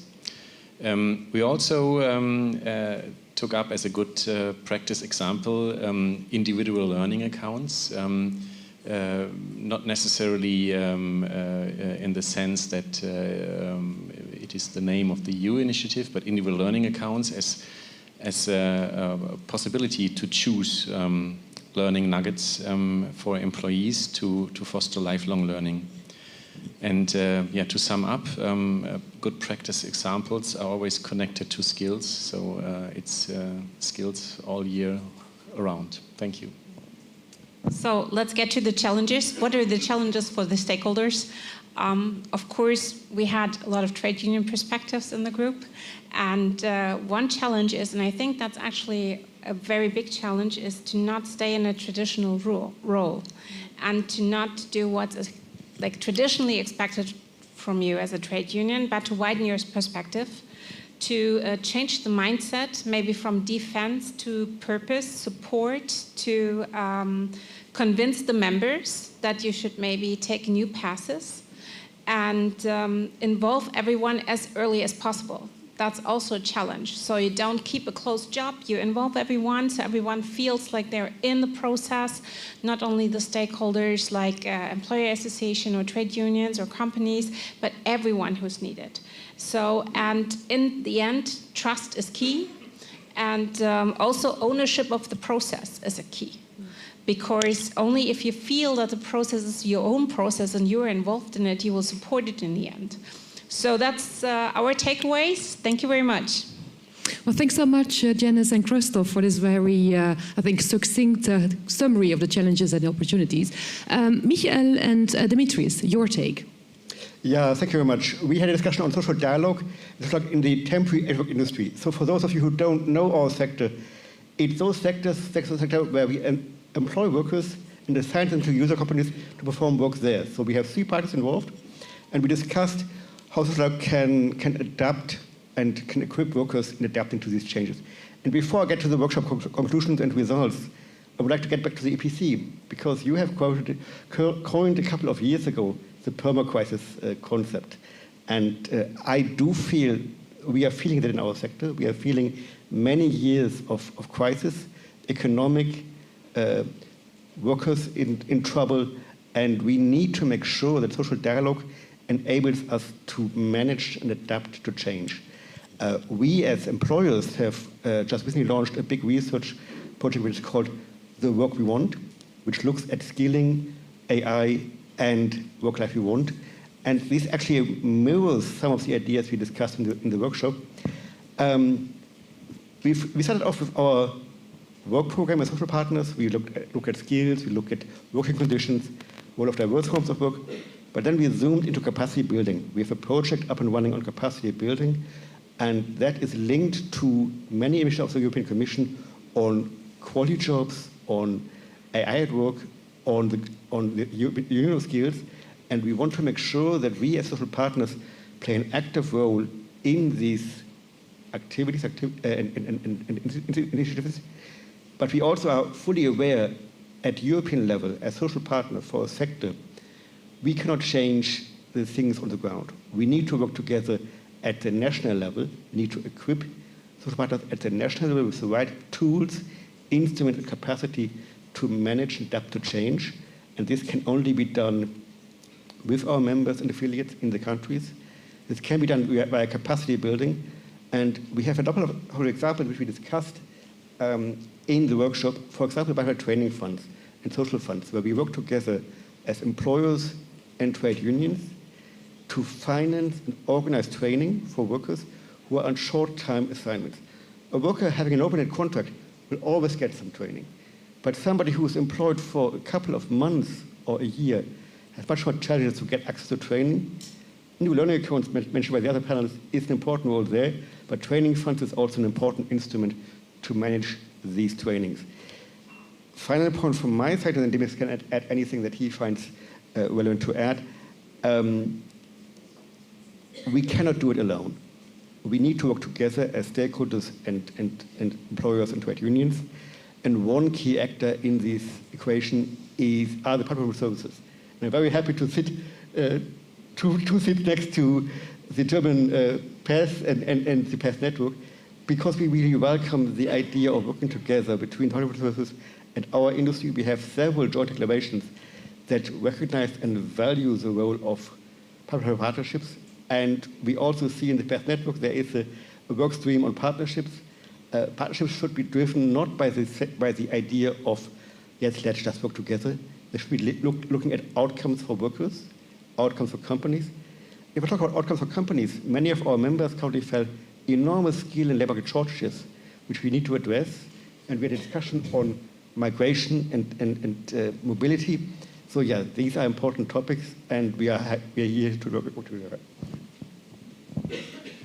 Thank you, Michael, and just to echo a warm thank you for having invited the temporary agency social partners to the summer days. It's very pertinent from my side, especially we are focusing today clearly on activation. Now, depending where you stand, there are, of course, possible avenues or possible solutions, but certainly Michael mentioned it. We highlighted the very specific role our industry can play in facilitating, in enabling skilling, upskilling, reskilling, but also contractualization of employment, okay, where we have identified or not gaps. And certainly the industry, temporary agencies, when done in a social dialogue partnership framework, can certainly derive significant insights that could lead to better resilience of those labor markets. Now, certainly, we have our differences, but we do work in a social dialogue framework for many, many years with Michael. And migration was mentioned. Certainly, the elements in our joint endeavors around skills were certainly some elements that were addressed in our workshop. And really, it was this idea of how can we take advantage of the existing regulatory framework, but also work also along our respective affiliation and membership, because I hear also the echoes from the other workshops. We certainly have a lot of work on the table, depending where you come from, but I believe the industry can provide innovative solutions aimed towards labor market resilience from the moment we apply the existing regulatory framework and avoid abuses, etc. So one element that was not necessarily a heated debate, but certainly a common call from the social partners, I would say, was really look at compliance and enforcement of existing frameworks, but also looking forward with a positive angle. So yeah, that's my wrap. Thank you. Well, thank you so much, Michael Demetris, for your summary as well as for highlighting the importance of social dialogue. I have more questions for you, but I'm also keen, because again, all of you have been taking part in the workshop. Is there any comment or perhaps a question that indeed one of you would like to bring up that you feel hasn't been discussed enough and that we should build on? Yeah, Klaus, the mic is coming your way. Yeah, I'm sorry, but there's a unique opportunity to have everyone lined up. Janice, I would like to dig a little bit in, because that's the whole, let's say, purpose or ground of this Activa project, is also that we, and you mentioned it, that also trade unions, and echoing also what you said, Dimitris, we have to crawl out of the ground. That is my impression somehow, and embrace also new responsibilities, and yeah, how realistic is this? Because we discussed it in the group also. I mean, if you have a unionist on the ground then, and that unionist is saying, well, we defend employment and we defend the increase, etc., and somebody says, well, I spoke to the management, and it's better we do not increase, as an example, but we keep employment, or we invest that money in skills or reskilling, upskilling, that unionist might lose. He might lose votes. And this is where, you remember we spoke about, our whole DNA is defense. And there my question maybe to both of you, Dimitri and Janice, how could you overcome this defense DNA, knowing that maybe there's a bigger thing at stakes than at this very specific moment coming to an increase of salaries for a sector or for a workforce which is simply under threat? Sorry to ask you that, but you're exposed there. So. Thank you. Do you want to? Okay, I go ahead. Thank you very much for not such an easy question, Klaus. No. Certainly, in your opening remarks, you mentioned the very fast-paced transformation and certainly transitioning nature of our labor markets. Now, in retrospect, because this is a bit of an inward-looking question, so when I started in the labor movement, it was certainly made very clear that defense is the only strategy. Okay. With time, we have had to put a bit of water in our wine. Okay. However, I do believe that social dialogue sets a framework for discussion.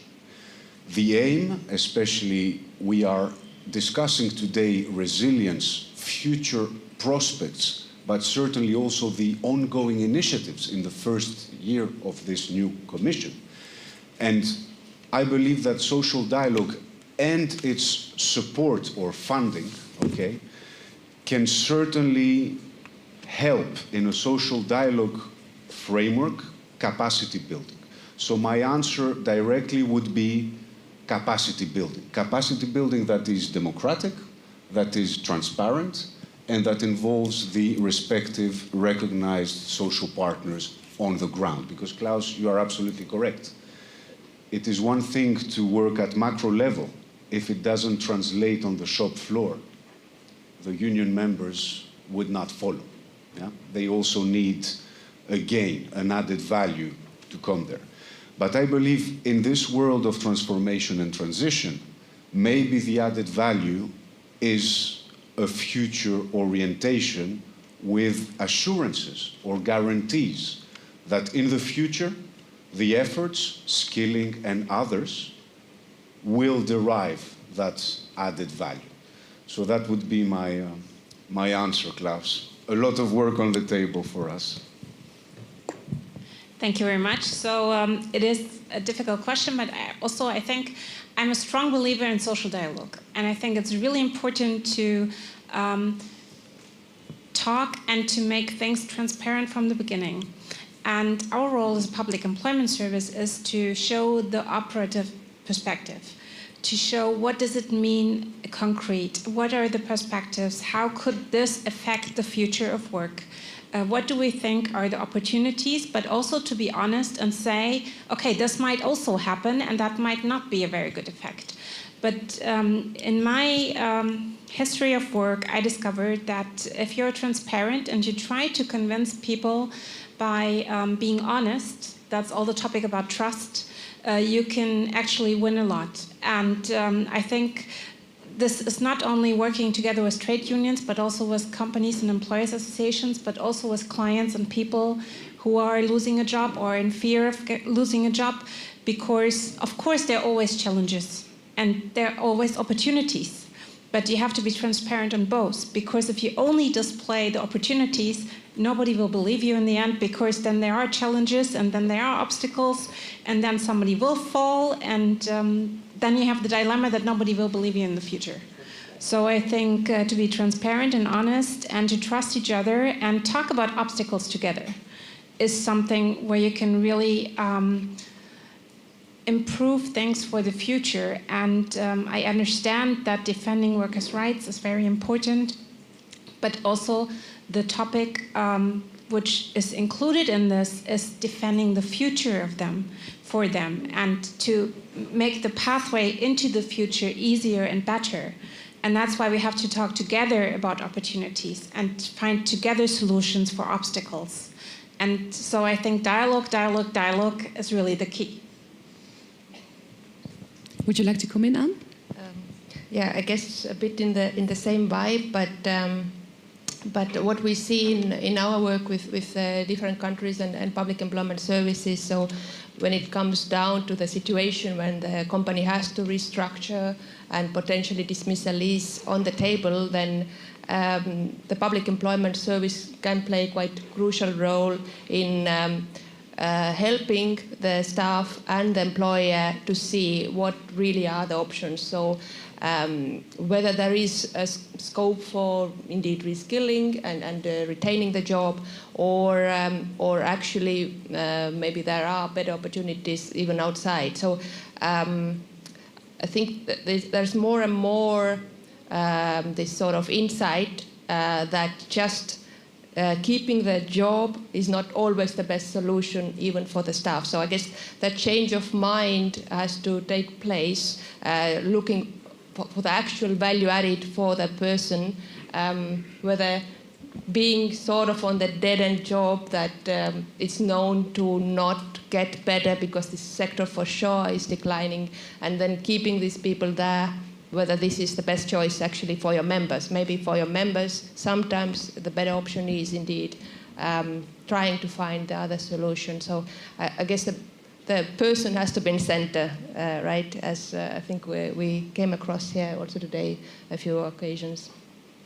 Well, since you mentioned the differences between countries, I would like to touch on that, because it struck me in the recent country-specific recommendations coming from the European Commission in the context of the European semester that active labour market policies were mentioned quite often. And clearly, in some cases, they were mentioned in a negative sense, in the sense that they didn't work out because there was a lot of fragmentation, especially with countries where the role of the regions is quite strong, and the fragmentation was between regions. Whereas in other countries, there was much more of a central role for governance, and there you saw that actually the active labour market policies in place worked out quite well. So I was wondering to what extent that was discussed in your workshop, and if there was also, let's say, advice as to how could you scale up these best practices so as to implement them perhaps in other contexts. Michael, do you want to come in? Thank you. Yeah, we addressed this question because, of course, our industry is very much in transition management, transition support for people coming from education, going into jobs, for people coming from declining sectors into new sectors, and activation policies and PES play an important role in this context. But there's another element which I mentioned in my summary, the issue of partnerships. And we discussed these partnerships in our workshop. We see a couple of countries where we have very good cooperation between our industry, public services, in Netherlands, in France, in Italy, in Germany to some extent. It works, it provides outcomes, and the EU PES network actually has in its mandate a paragraph that calls for discussing these cooperation forms. And we saw it increasing, flourishing in the economic crisis linked to COVID and others. We see it a bit more on the downside as we see more labor market shortages, but we feel it's an important feature that goes beyond the element of partnership towards a structural cooperation driving outcomes for labor market, and especially for the young people. I do feel we shouldn't lose sight of the young people. We discussed at the workshop looking at Greece, but looking also at other countries where there's still a too high share of youth unemployment, while many employers in Europe are currently crying out for skills and talent. So we need to make this activation more effective to do better labor matching. Thank you. Does any one of you would like to come in? Would you like, Anne? So indeed, the question of the setup of the systems, right, and where the responsibilities lie, and what does it mean all for the performance of the systems. What we see in the OECD is that indeed the systems are very, very different. And there are always trade-offs of pros and cons. So if you have a very centralized system, you can quite quickly roll out a homogeneous measure across the country, and everybody, in theory at least, should get the same service, and everybody has the same access and quality. As a downside, then it doesn't take into account perhaps the local labor market situation as much as in a decentralized model where the bottom-up approach is much stronger.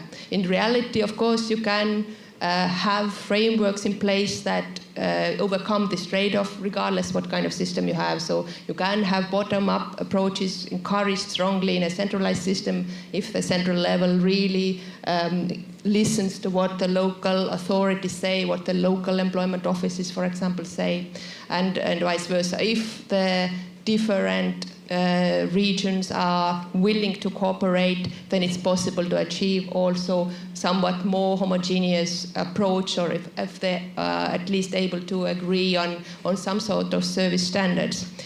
In reality, we see all of this is very difficult to implement. So each of the systems have their own issues, and it's a constant struggle to overcome them.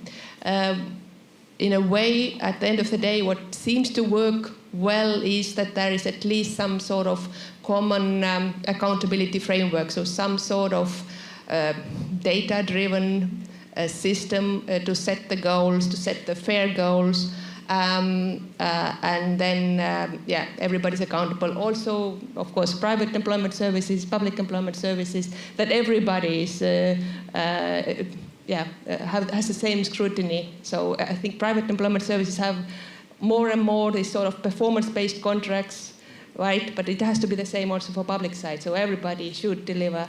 And I guess that is the key if you have these many stakeholders, or even if you have this very centralized stakeholder, but with local offices, that you aim for actual results. And the only way to see what the results are data-driven systems. And then also, then what happens if somebody doesn't deliver? How can we help these offices, public or private, to deliver? What can we do together? What can we learn from each other? For example, in public employment service network, that's, I think, you very much address. You also measure up to each other and see where we can learn. This is what we also try to encourage in the OECD when we work with the different countries and public employment services. And I guess one key part is also that the peer pressure. If the evidence is out there, then everybody wants to be the first, I think, in private and public systems as well. So, for example, in Switzerland, where the system is decentralized, they still have the results, and the results are published. So every canton is peer pressure to deliver, to measure up with others. Well, thanks so much. I think we're going to wrap up this session, but we're not going to do that before we look at the virtual summary. I think it should appear like last time behind us.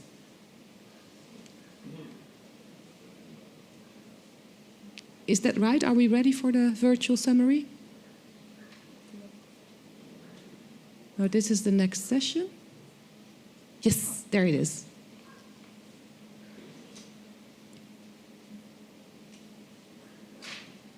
Oh, very well. It's a really interactive approach. I'm impressed. And even of all 3 workshops. So many thanks again. Really well done. And as I said, I mean, don't hesitate. I think visuals are always really good for social media. So if you participated in the workshop, don't hesitate to share them, of course, online. So with that, of course, thank you very much for the visual summary, but also all of you, really thanks a lot for not only your summaries, but also leading these workshops, because I think all 3 topics are very essential and also really are a very important part of what we want to get out of this conversation, and also in the context of Activer, I think these are all very important learning. So many thanks to all of you, and really join me in applause for our workshop leaders.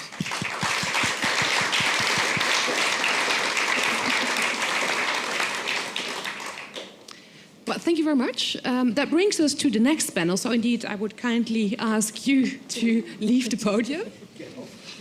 And I would like to invite our next speakers to join me on the podium.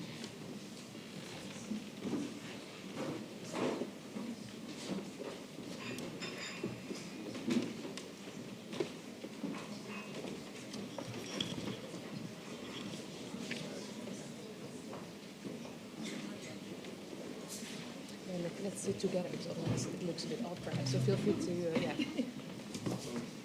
Yes.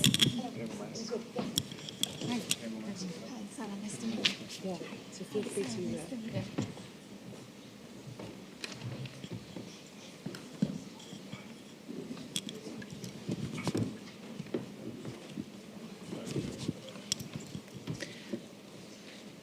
Well, this panel will look at reflections and policy pathways for active labour market policies. And we're joined by 3 speakers with a lot of expertise on these topics. So let me welcome Raymond Maas, Advisor for Labour Mobility at the European Commission, Carleen van Empel, the Director of the ILO office here in Brussels for the European Union, and Sandra Renato, the Deputy Secretary General of the Italian FISMIC Confsal Trade Union, if I pronounce that correctly.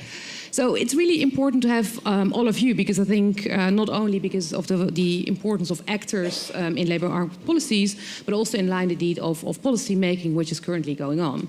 So Raymond, I would like to start with you. Mario Navo, the Director General of DG Employment, sends his apologies because he is a very busy man that I could see yesterday when I was indeed listening to him when he was replacing the Vice President at the Demographic Summit.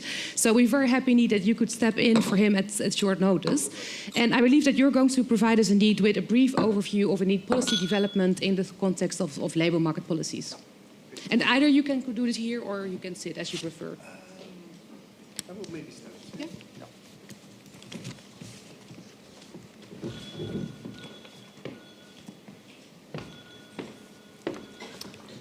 Good afternoon, everybody. This late afternoon, warm late afternoon, I have indeed the honor to step in for my Director General. Apologies again for the fact that he could not attend. I'm at the same time happy to be able to speak to you, and having fond memories also of my interactions with CESI at the time I worked in the Social Dialogue Unit. And also the topic of today reminds me also my work on, for instance, a youth guarantee, which of course, once again, as it was mentioned, speaking about getting youth into employment was a major initiative that we developed at the European level, and where we had also huge support from the ILO, by the way. So thank you very much for the invitation. We see that indeed in the EU, but also beyond the EU, there's clearly a widespread recognition of the fact that there are well-tailored labour market and social policies needed in order to create high-quality jobs, increase the activity rates, and also equip workers with the right skills. And this has become even more important in the current context of labour shortages. I'm quite sure that today you already mentioned the double transition, the digital and the green transition in this regard, but also, of course, very pertinent, the demographic change. Between now and 2050, the working age population in the EU is expected to shrink by 1 million on average every year. So these policies, they are also crucial to strengthen and continue to strengthen social inclusion of people and tackling inequalities. So it's not about jobs alone, it's also about the inclusiveness of our societies. And in that respect, we have the overarching compass for our policies since 2017, which is the so-called European Pillar of Social Rights. It aims at achieving a more social Europe and includes also, as many of you may know, a principle that refers to active support to employment. We have 3 EU headline targets for 2030 in the context of that pillar, and we're happy to see that we are on good track to reach the employment target in this regard, with an employment rate of 75.8% in 2024. But we see also at the same time that more efforts are needed when it comes to the skills targets and also the poverty targets. The Pillar of Social Rights includes both legislative and non-legislative initiatives, indeed to support the activation, re- and upskilling and social inclusion of people. Around 75 initiatives, of which practically all have been decided and proposed. And these initiatives include the European Skills Agenda, the Council recommendations on individual learning accounts and minimum income, the reinforced youth guarantee, micro-credentials, and also vocational education and training, just to name a few. The March 2024 Action Plan on Labour and Skill Shortages has also set out actions or commitments that the EU member states and social partners will or should take to address shortages, including measures to support the activation of underrepresented groups. It was already mentioned in the previous panel, we have a tradition, of course, at EU level to provide guidance to member states through the so-called European semester. And indeed, as it was mentioned, the country-specific recommendations, especially those also of this year, reflect very well the challenges related to active labour market policies. All 27 member states received such a country-specific recommendation to improve skills levels. And 21 member states receive a specific recommendation to address labour shortages and or skills shortages, and 15 member states to strengthen active labour policies. Obviously, we should not forget that there is also financing available at the EU level in order to support all those policies and put into practice those recommendations. And that is done, obviously, through the European Social Fund Plus, but also the Recovery and Resilience Facility. Let me now say a word on the role of stakeholders, the crucial role of stakeholders, I would say, because what we see in the experience in the EU, that among the member states that have the best overall performing labour markets, we find member states with the most advanced involvement also of stakeholders in the implementation and governance of their labour market policies. So building partnerships with social partners, strengthening stakeholder and tripartite cooperation, and establishing local, regional, and national employment councils are particularly important when it comes to integrating people in the labour market. Public employment services play, of course, a crucial role in this regard in delivering active labour market policies and providing guidance and matching tools. We see that the public employment services, and you may have discussed that before as well, are undertaking structural reforms to ensure the effectiveness and the efficiency of their services. Digitalization of key services has the potential to free resources for more targeted and also individualized support to specific groups. And as European Commission, we of course provide that support to the network of public employment services. Social partners definitely play a crucial role. We see that in a number of cases, evaluations of the active labour market policies show that also employer involvement, specific employer involvement in programme design and delivery is associated with positive employment effects. When targeting those further away from the labour market, the active labour market policies should not be seen in isolation but need to be combined with integration services, especially those related to education, health, housing, and other social services. And these obviously require a close cooperation with other institutions as well as with civil society at large. Let me now turn to a more forward-looking part of my short intervention, and that is about the Commission priorities for these 5 years. The Commission is, of course, already in function since a while, but we have still foreseen quite a number of initiatives for the forthcoming period. But before getting to those, I would like to mention one of the initiatives that came out in the first 100 days of this Commission, and that is the Union of Skills. You may have referred to that before as well, which includes, in particular, a European strategy for vocational education and training, the STEM Education Strategic Plan, and also a Skills Portability Initiative. In this regard, also under this new Commission, I think it's important the fact that the Vice President responsible for employment and social affairs is equally responsible for the education policy. So the two policies really go hand in hand as they should be. Then when it comes to further initiatives, relevant initiatives, I mentioned already the Skills Portability Initiative, and you may have seen my title, my function, Labour Mobility. I cannot, of course, speak here without mentioning also the announced Fair Labour Mobility Package that we plan to present next year, which also, of course, has important elements when it comes to enforcement, in particular with a focus on the European Labour Authority, but also by facilitating the free movement of workers and people in general, once again in the context of labour shortages, an essential prerequisite also for the functioning of the single market, as underlined in the Draghi report and also the Letta report. I mentioned already the European Pillar of Social Rights and the fact that we basically delivered on all the initiatives that were announced there. So it is also time now to prepare a new action plan to implement the European Pillar of Social Rights. And we are currently preparing such action plan, and some of the initiatives that we will be working on in this context also relate to, for instance, algorithmic management and the quality of work.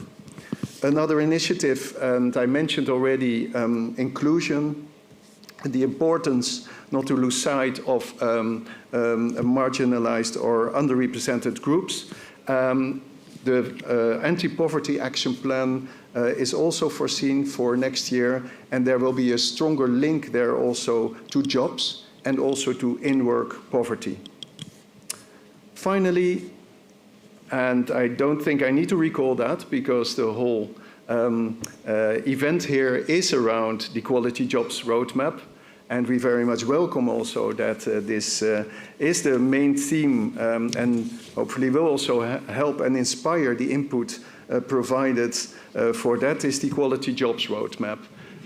We are setting out a very broad consultation, as you may know, including in all the member states on the Quality Jobs Roadmap in order to receive the inputs from social partners at both cross-industry as well as sectoral level. And I would finish by inviting you all to provide us with your contributions by the 1st of July. Thank you very much.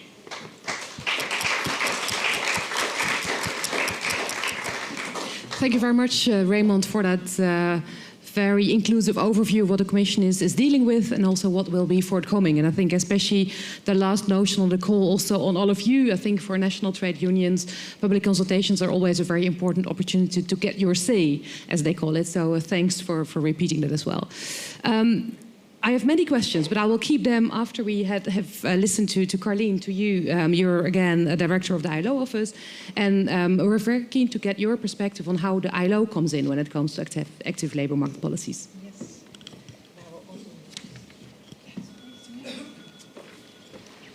Hello, colleagues, partners.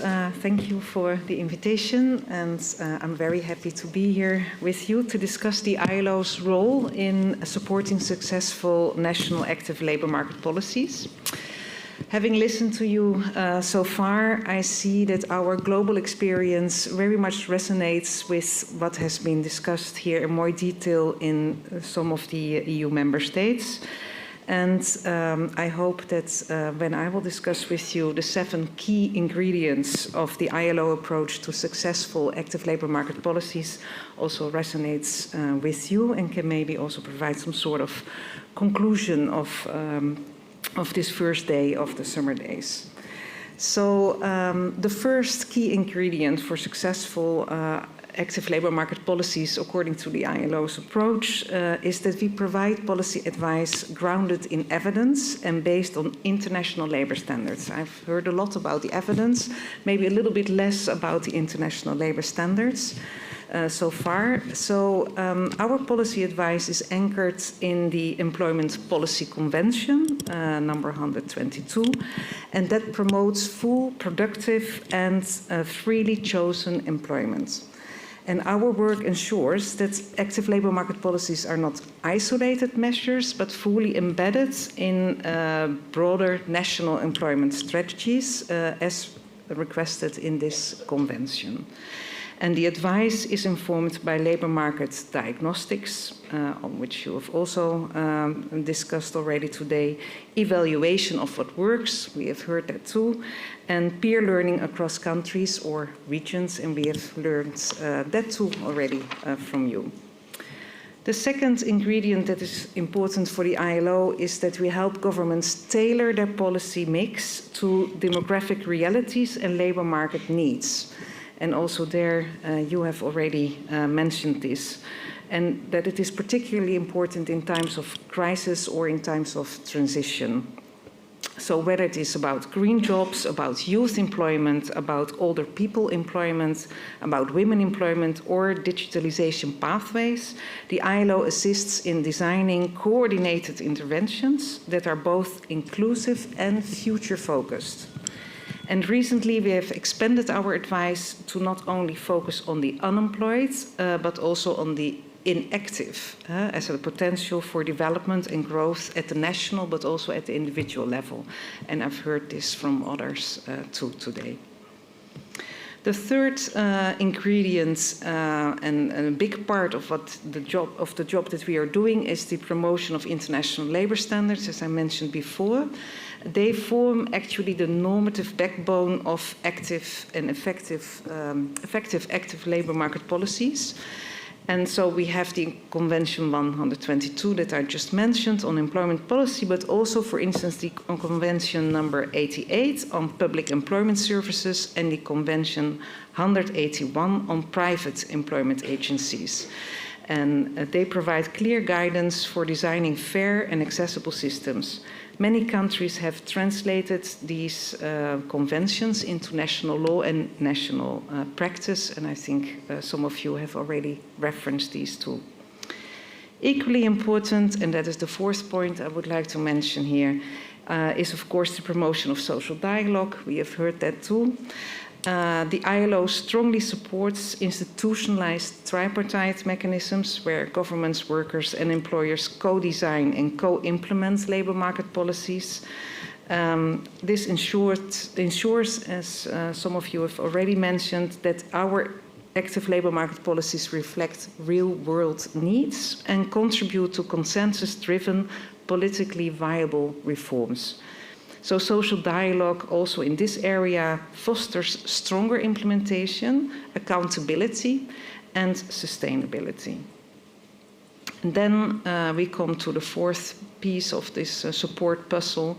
The fifth, ILO plays a central role in strengthening the capacity and reach of public employment services. They are key in matching job seekers with opportunities, in profiling, counseling, and coordinating training and activation services. You have given some examples of that already. And also that public employment services cannot act alone. And that is why we promote an ecosystem where building partnerships between public employment services, between private employment agencies, education providers, NGOs, and local authorities are key. We also support countries in leveraging digital tools and AI to make services more efficient and inclusive. And crucially, the ILO advises on governance and institutional coordination to ensure that active labour market policies are coherent across different ministries and across different levels of government. And we have heard that from you too, referring to local and regional authorities within a country. Then the sixth point that I would like to share is that building capacities through training and peer learning is also an important approach for the ILO.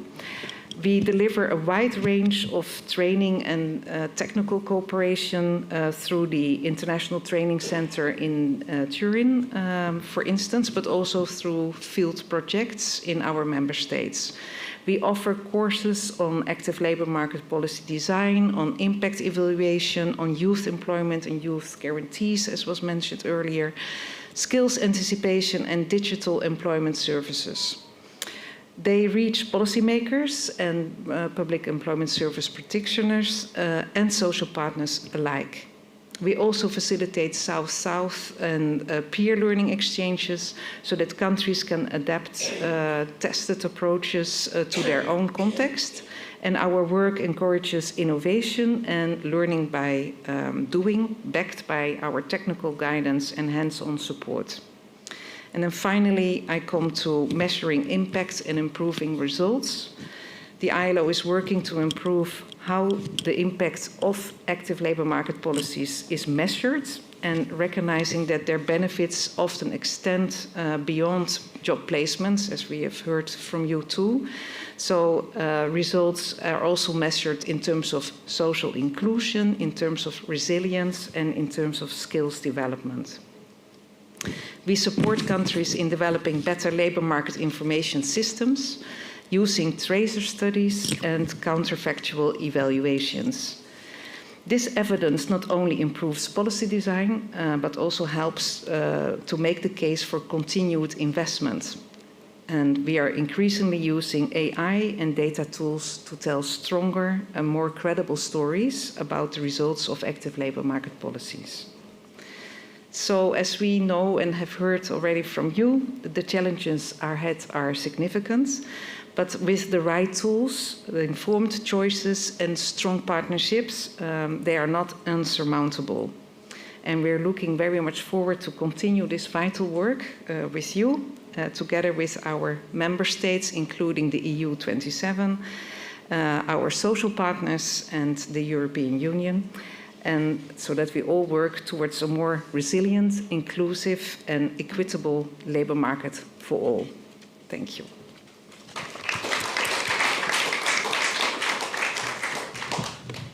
Many thanks, Carleen, also for ending on a moderately positive note, which I thought was quite interesting, given the challenges that I think both of you brought up. Because Raymond, you clearly pointed to the triple transition, where indeed the digital, green and demographic transition will lead to, on the one hand, new jobs. Clearly the green and the digital transition have a lot of potential, but it also leads to the disappearance of jobs. And especially with an aging population, and I think there, Carleen, you came in by also saying, given an aging population, we need to bring people in. It's not only the unemployed, it's also the inactive, it's women, so there's different groups that we really need in the labour market. So in that respect, my first question would be, what is your outlook on Europe's future labour market and employment? What will, I mean, you mentioned, of course, key measures that you are preparing, but what will be the key measures that we need to also fulfill the promises that are made in the Letta and Draghi report? Because it's one thing to speak about competitiveness and the fact that also for economic security, we need to have more productivity, but it's about people and labour market. So what do we need in order to fulfill these promises? Yes, thank you. Obviously, there is not one solution. We need to act on different areas for sure. So first of all, maybe to start with those who are already in a job. And that is something that we clearly emphasized already with the European Year on Skills and then on the Union of Skills. The reskilling and upskilling of people in jobs is essential for them indeed to be prepared for job transitions, potential job transitions that will take place, but also for people to be able to simply be able to work longer. That will be just simply necessary given the aging population. And then those, indeed, that sometimes also are below the skills, working on jobs that are below the skills that they are actually having. There is a clear need also to get them into the jobs that correspond to their skills. And then for those who are not in jobs, and underrepresented groups were mentioned already, there's a huge potential still within the European Union of people that are outside of the labor market, either as job seekers, but also as inactive, as it was mentioned before. And that is a potential that we need to invest much more into. Reaching out, indeed, but there clearly, as I mentioned, active labor market policies as such are not sufficient. You need to have an overall holistic approach in order to get those groups on board in the labor market, accompanying measures. And we see that very clearly. I am within DG Employment heading a task force on Ukraine. And we see, of course, very clearly also when it comes to labor market integration of those that fled Ukraine,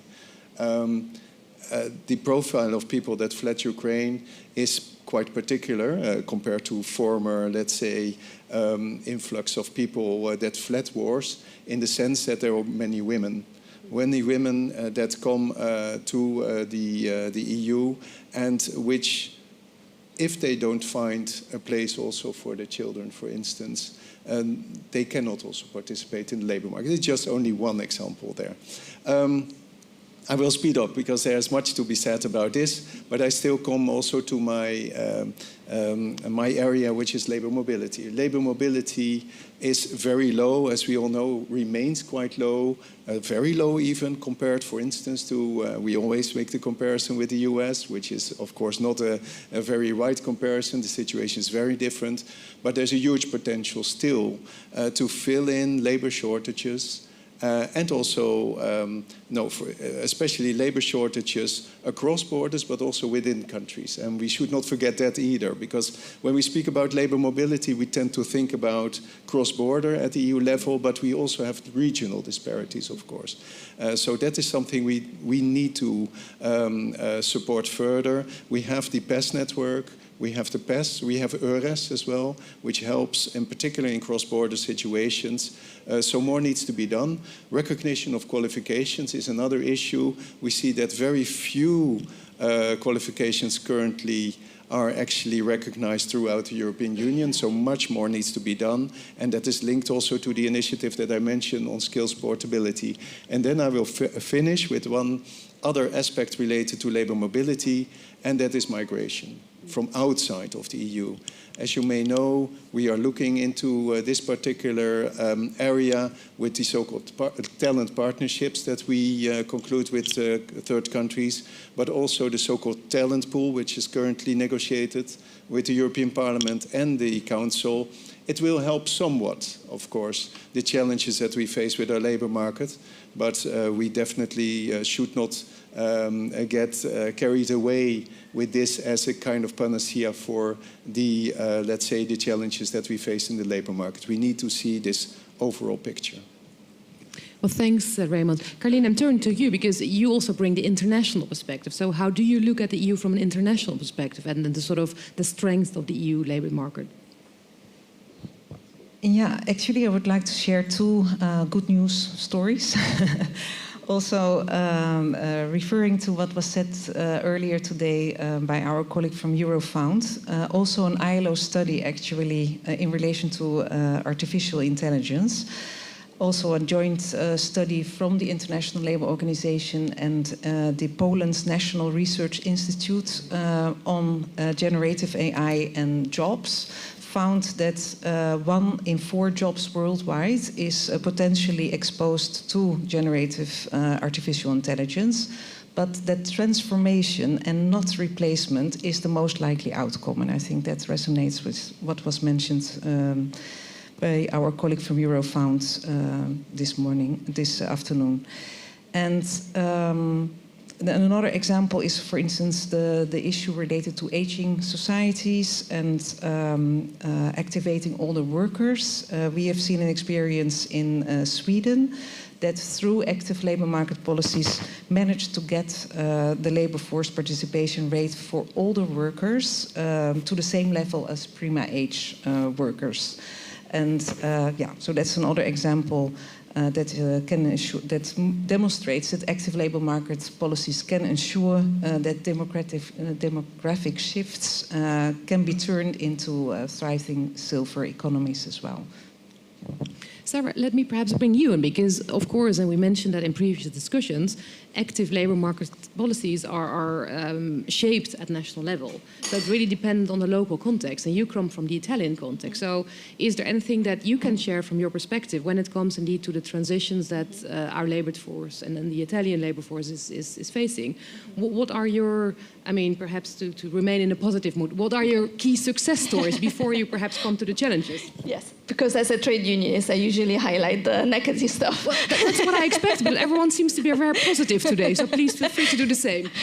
No, the thing is that policies sometimes it's not that we lack the tools, we lack the coordination, the effectiveness. That is the problem that happens at local level.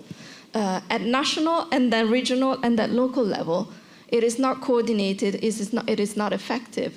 We have the guidelines, but then they're met at different ways through the local administrations, because then the funds are usually, you apply for the funds at local level. You do not apply at national level. So once they're managed at local level, everything changes. They get detached from the guidelines that they're given. There is a lot that comes into account, usually, corruption and the lack of the use in an inappropriate way of the funds, and also a mismatch on what they're used for. So usually the training skills do not match the needs for the workers to be in long-term employability, because we lack a social dialogue with the workers. Usually we tend to listen to the employer, but then the employer is the one that's doing the layoffs. It's not the one that it's employing. So we need to make sure that we listen to the workers and see what their needs are for long-term employability. And that can be done only if trade unions are not the feedback givers, but if they are the co-designers and the co-creators of active labor market policies. And furthermore, active labor market policies, they need to be met with strong social protection schemes, because there is a need in the labor market for flexibility, which is good because it increases labor mobility as well. But flexibility without security means fragility. And this is what we're seeing right now. We also saw it in the Eurofound stat before, the automotive sector, the one which I represent. It is strongly hit. We always said that 2024 and 2025 were going to be the hardest years for us. We managed through labor market policies and schemes to delay the impact. But in the meantime, what we saw, we delayed the impact. We saw all the jobs that we lost, but we didn't see any of those workers be employed in other types of employment. We didn't think of the skilling in different sectors. We only thought of reskilling them in the same sectors through digitalization and stronger technology skills, but then those jobs are not there. So should we maybe move towards policies that look at different sectors and make them talk to each other? Same as the labor policy, industrial policy, green policies, they need to talk to each other, because sometimes we make the mistake of maybe being too politically correct, too goody two shoes, and then we end up being ineffective, because we say the green transition, the Green Deal, they set us recommendation and strong regulatory objectives, and then the social recommendation is for just and fair transition, but it doesn't go hand to hand, because regulatory objectives are really fast, they're happening now. Just and fair transition, it happens in a long time. You make a very good point, and it actually brings me again back to digitalization and AI, because just a few weeks ago, the CEO of Anthropic, one of the big American AI companies, was saying that, and I'm quoting him here, that AI is wiping out half of the entry-level jobs. Now, we heard from Eurofound that that is perhaps a very American way of looking at things, and not without any, drama, and quite dramatic take on it. And I think you said the same, Carleen, that perhaps AI is rather supportive. It's more augmentation rather than automation. However, I thought that the remark about the entry-level jobs was interesting, because I think we speak a lot about intergenerational solidarity. It's for a reason that now at EU level we have a commissioner who's responsible for intergenerational solidarity. And it led me to the question, are we looking specifically at the different groups in the labor market? Because I think past industrial revolutions has sometimes led to the disappearance of jobs for older workers. But again, it may now also impact indeed younger people that may not always have the skills, such as soft skills or management skills, that are actually required in a lot of these transitions. So would you like to respond to that, Raymond? Yes, I think this underlines the need to go further than what we did so far at the European level when it comes to AI. I think we have taken important steps with the AI Act, for instance. But as I mentioned in my intervention, the action plan on the European Pillar of Social Rights is also going to look specifically from the labor market perspective to, for instance, algorithmic management and AI. In terms of impacts on the labor market, maybe in a broader sense, but also very specifically for certain groups. From the point of view, again, taking it very broadly, skills perspective, the risk of bias, for instance, when it comes, and of course we have spoken about employment services, etc., when it comes also to recruitment practices, for instance. So the very broad range of, let's say, impacts that you can have on the labor market, in the functioning of the labor market of AI, is something that we did not, let's say, go into sufficiently yet. And I think this is exactly what you just underlined. I think on the other hand, we also need, and I mean, that's often the case, of course, we also need to see the potential and the positive sides of digital tools.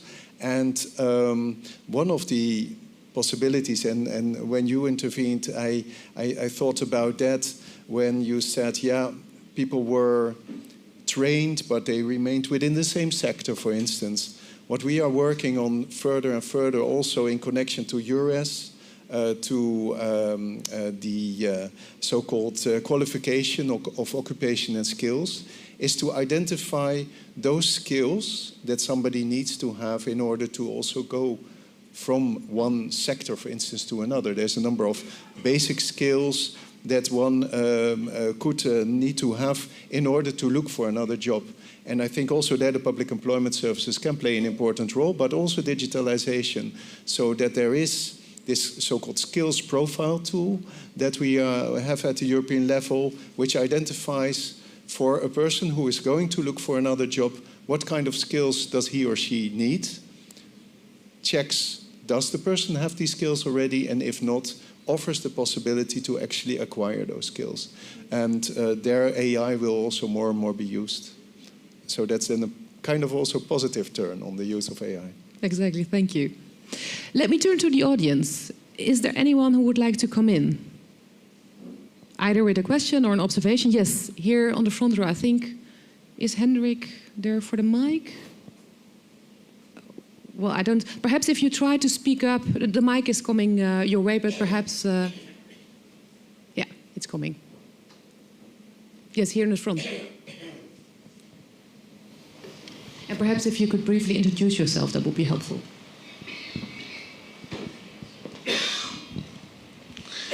Good afternoon, I'm Samuel Goldberg from the Netherlands. My question is, normally with all changes that come across, people with the most talents and the most competences, they can shift easily from one job to another and also from one sector to another, which leaves the people staying at the company with a lack of competences. Well, I'm generating right now, but I hope you understand what I'm trying to say. So they really need help, and maybe more additional help than the ones who can do that themselves. And is that also being supported to have a more personal approach? Because I think these ones may need more attention and more, let's say, energy to convince them to help themselves as well. Whom of you would like to come in? Yes, Raymond or Carling? Yeah, maybe two elements to that. Indeed, I mean, we speak about individual learning accounts, etc. I mean, these are important concepts, but you need to have this individualized support, and especially for people that do not maybe necessarily out of themselves seek for opportunities.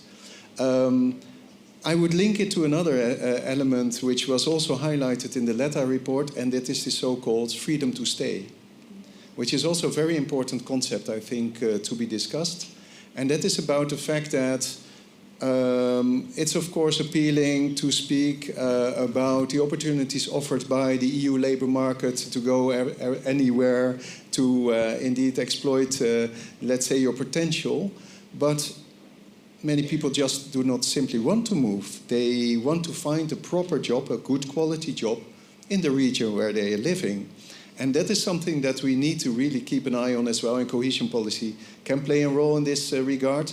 But it's important that people are also not, what we have seen, of course, also in the past and still happening, that people are basically forced to go somewhere else in order to earn a decent income or to find a decent job as well, even. So this is something, I think, to be highlighted as well, that we do not kind of focus too much also on all the opportunities that are there for moving outside, etc. And that's what I thought of when you said somebody's in a company, somebody's somewhere in a specific locality and needs to be supported there also to have a good quality job and a decent job. Yes. No, it's a very important point. I think in specific sectors like the healthcare sector, you see that very clearly indeed. So thanks for bringing that up. I think I saw another hand. Yes, here again in the front row. Yes, please. Yeah.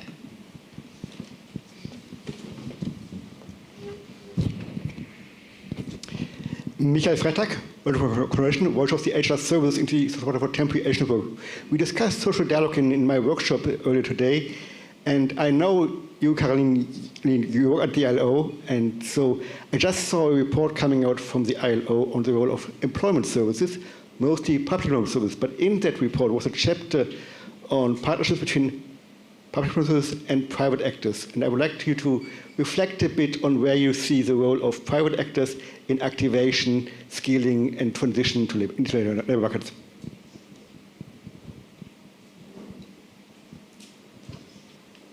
I'm afraid I don't have a very detailed answer for you, but overall, of course, we look at the different stakeholders, as I have mentioned before. So it's really also from the private sector, including from private employment agencies, that we try to bring them in a more extended social dialogue, if I can call it like that, where the different actors come together, be it at a local, national, or sub-regional level. So, yeah, I don't have much more to say on this. Maybe the others. But, yeah. I think we had another question there and also in the back. So first. Thank you. Yeah, thank you. I'm Luc Vier. I'm a French teacher in the private sector. Very interesting discussion, of course. And as a teacher, I would like to highlight one point, because we regularly speak about upskilling, reskilling, and we spoke about labor agencies.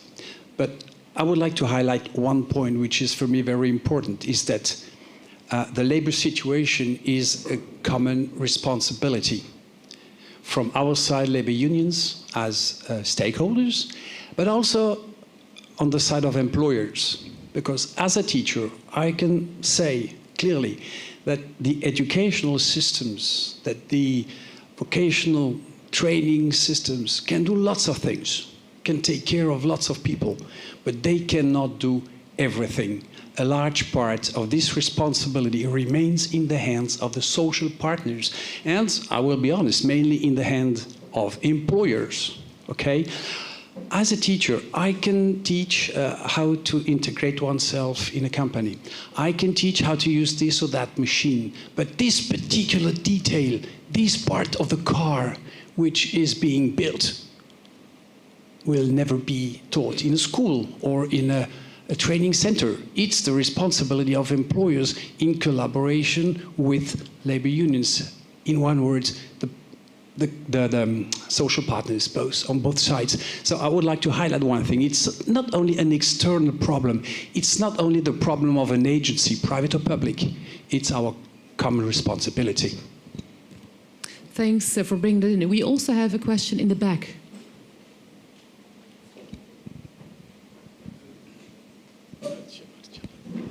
Hi, yeah, I'm Dirk Anton van Mulligen, and I'd like to share an observation and also a question to Mr. Maas. The observation is that I feel I represent a group that is unrepresented in EU policy, and that's the group of the gifted people.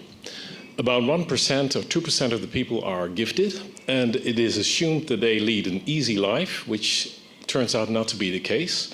And a lot of my clients encounter a lot of problems within work settings, and it is also estimated that about, let's say, the half of them, which amounts to 1% of the EU population, or about 9 million of the people within the EU, are underemployed or unemployed.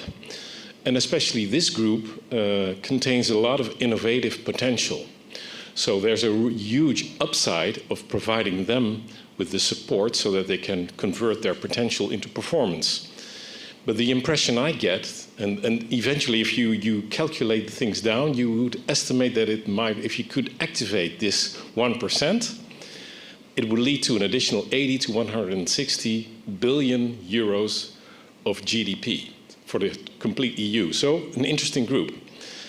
But my observation is that it's just not on the chart or on the policy maps, because either the amount of knowledge about it is not sufficient enough, and the assumption is, okay, these people are above average, so they don't encounter any problems, whereas the opposite often is the case, because societal systems within education and also within work are always designed logically for the median of the population.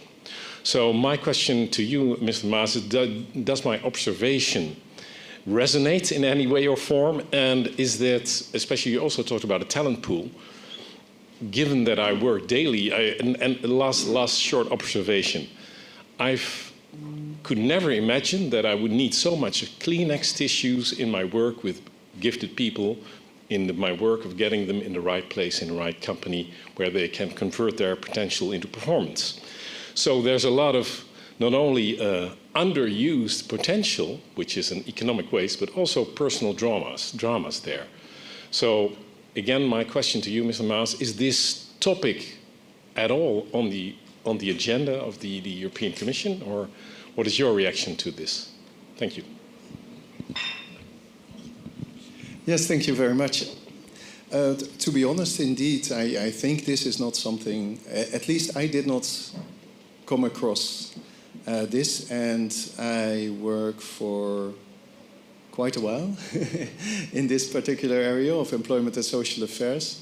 It has not come up in those terms. It has maybe come up indirectly if you refer to, for instance, let's say the situation, if I understood it well from you, which translated at some stage into some mental difficulties even. So that is something that is receiving attention at the European level, for instance, mental health issues, but not let's say the specific group that you mentioned in terms of the labor market participation as such. So indeed, thank you for your remarks, and I will take it with me and see a bit with colleagues whether I missed something or whether indeed we all missed something here.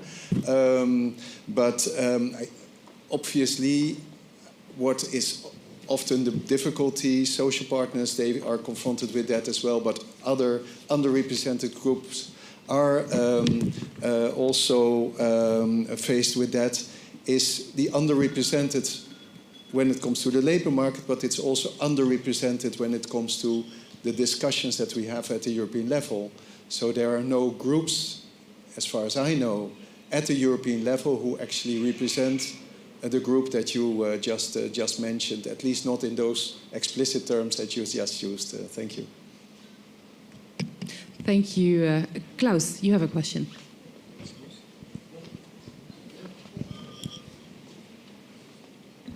Yeah, really sorry, and I promise I will shut up then.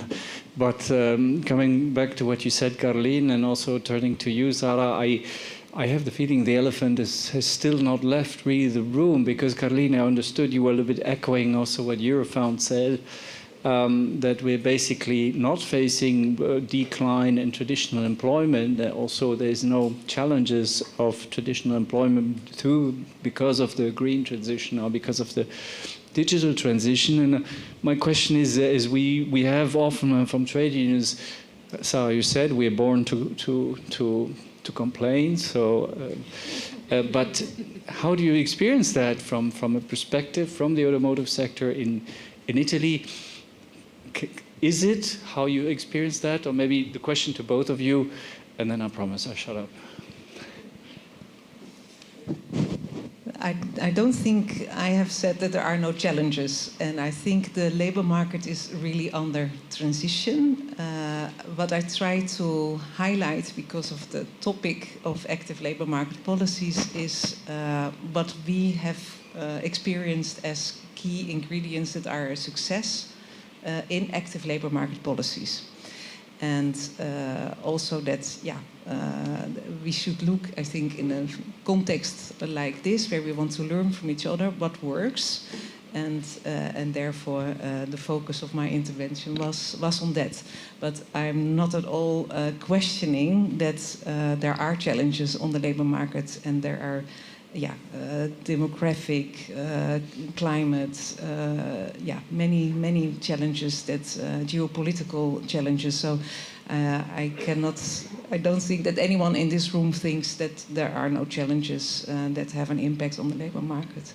But more specifically, maybe from your experience. Well, thank you. Yeah, as I said, we are truly seeing that we are struggling right now. That is a fact.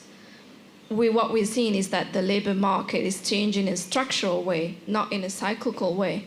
So if the change is structural, we also need a structural change in policy, but the policy is not moving as fast as the change is.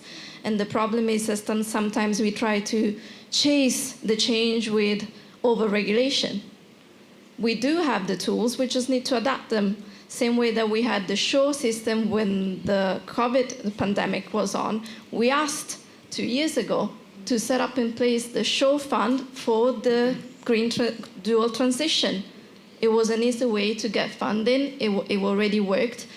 The companies already knew how to apply, because that is a big challenge as well, especially in countries like ours, which is made up of small and medium enterprises. They do not give it as a given that they know how to apply for active labor market policy, or they know how to apply for social protection schemes.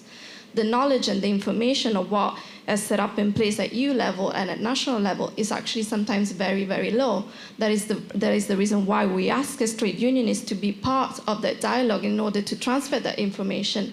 Otherwise, it's really hard for us to set into place also the need for social responsibility programs for the companies. So we truly are seeing that we're struggling, but there are tools set into place.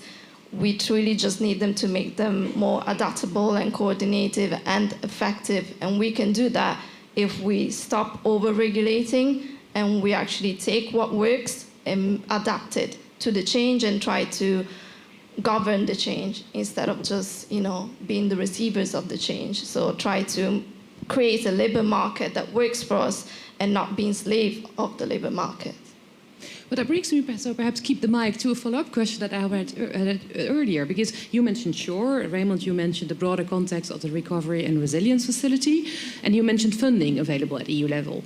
Are you saying that it's not so much a question of funding, but more about awareness of the instruments, or is funding per se an issue as well? Funding is per se an issue of the amount of funding. That is the biggest problem, maybe the elephant in the room, is the fact that we need money. And we need way more than what is being given to actually respond to the kind of change which is structural that we're facing. So it is the funding and being aware of how to use the funding and make the bureaucracy simpler for the companies to access those fundings.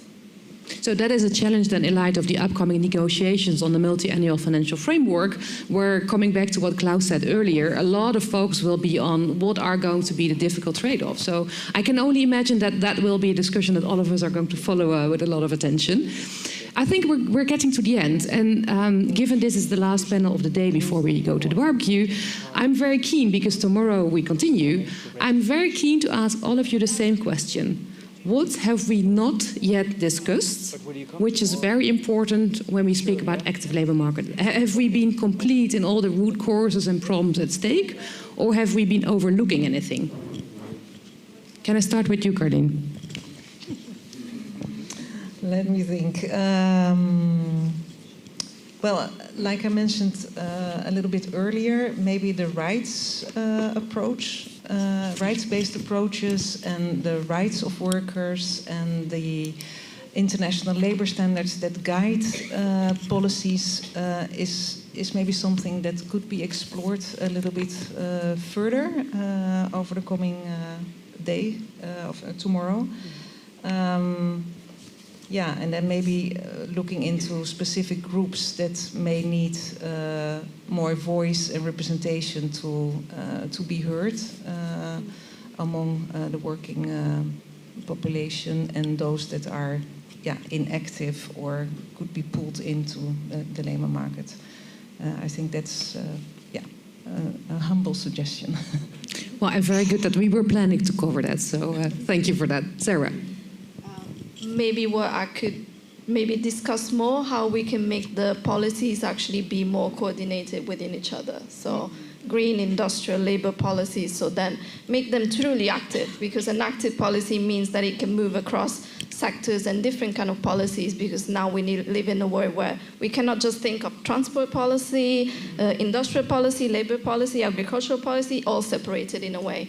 So active labor market policy moves across all of the sectors which we live in. So maybe how to make them more connected and more sort of stable between all the sectors in order to move all in the same direction, not pull in different ways. No silos anymore. Raymond, your take. Yes, I'm sorry, I did not attend the earlier discussion, so it might be something that you already addressed, but it comes a bit back to what Carlijn said about the labor standards and job quality. I think this is something, and I probably already addressed this, but linked to that also the actual enforcement of the rules that are in place. And sorry, I speak with a certain bias, once again, from labor mobility perspective. What we see, of course, especially in situations of labor mobility, of people being posted also to other countries, is that there are still situations which are completely below standard, below what we would like to see within the functioning of our labor markets. And I think this is something that applies to all jobs throughout the European Union. So we need to keep up the high standards that we have. We speak about competitiveness, we speak about simplification, but at the same time, we have a very solid, I think, set of rules at the EU level to keep up the job quality, and that is something we need to preserve and maybe even strengthen in some instances. Well, many thanks. I made notes and will make sure that indeed tomorrow, indeed, the follow-up of our discussions, we're going to touch on these issues. Before wrapping up this session, let me look at our visual summary again.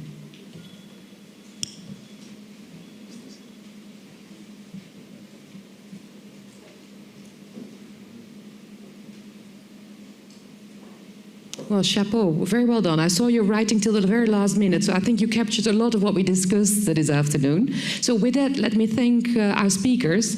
Raymond, Sarah, Carleen, many, many thanks for being with us this afternoon. I think that was a very rich discussion. And indeed, as said, we will continue the discussion tomorrow. So many, many thanks.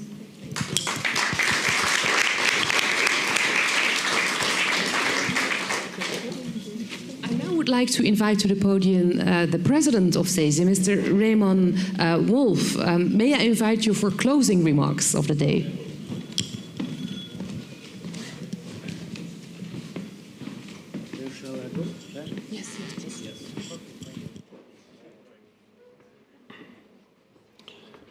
Yes, hello. It's very easy to make the closing remarks because everything has been said. I will also not say something about the last podium that was perfect. Big thank you to you as moderator for today, but tomorrow will also be a new day. What I remember of everything that was said, that for me, what is important is also the role of the trade unions. As president of CESI, I know that it was said this morning when social partners are at the table, then the outcome for the workers is better. And I agree. You are not surprised that I agree. And also what policy making is what is important for policy making, that we also as trade unions, we have to support job seekers. Yes, I know, we know the problems of the people who are working, but we are not so knowing the needs of the people who are not in a job. And I think also there is a lot to be done for trade unions. A change must take place there, that's for sure, and job seekers understanding them better, what are their needs, I think that's also very, very important. We have to widen our scope, that has also been said, and somebody said also the DNA of trade unions, that is defense, the defensive attitude. Yes, I agree, I see that every day in my country in practice, but I think also that defense should not be the only strategy, because the labor market, it was said, structural change in the labor market, we see it every day, it's in constant transformation. Yeah, we should, for example, help facilitating skilling, upskilling, but that's a lot of work that has still to be done. And the last remark, I will be very short, is also social dialogue. I heard a lot about social dialogue in the afternoon, and it was also said that the social dialogue is very important, but then we have to define what is social dialogue. For me, social dialogue, that is listening to the social partners, but also taking into account their opinions when looking for compromises. And sometimes that is not happening. My government in Luxembourg, I'm coming from Luxembourg, sees there's another way round. So, and the last thing is also very important to listen to the persons on the ground. That's what I always said, theory, practice, that are two different things. And I think also if you find the solutions are better accepted when people on the ground, practitioners, I call them like this, when they are involved. So, I would like to thank you all people in the panels, for sure, in the workshops, you as moderator, and we see again tomorrow, and all the participants in the room. And my big thanks to all of you for the first day of the summer days. And at the very end, we got this morning, I have to say it again, the sad news of the passing away of our dear friend, Uli Silberbach. He was the former president of the DBB, and for us, it's a a real tragedy, and our thoughts go to his family and also to all his friends. And at some moment, we had indeed the idea to cancel, to skip also this evening the barbecue and the music. But we decided in the end not to do this, because remember, Uli, as someone who liked a lot to laugh, to be together with us and to celebrate. That's why we would be delighted that you stay with us also after the meeting, because Uli, he would have appreciated that. Thank you very much.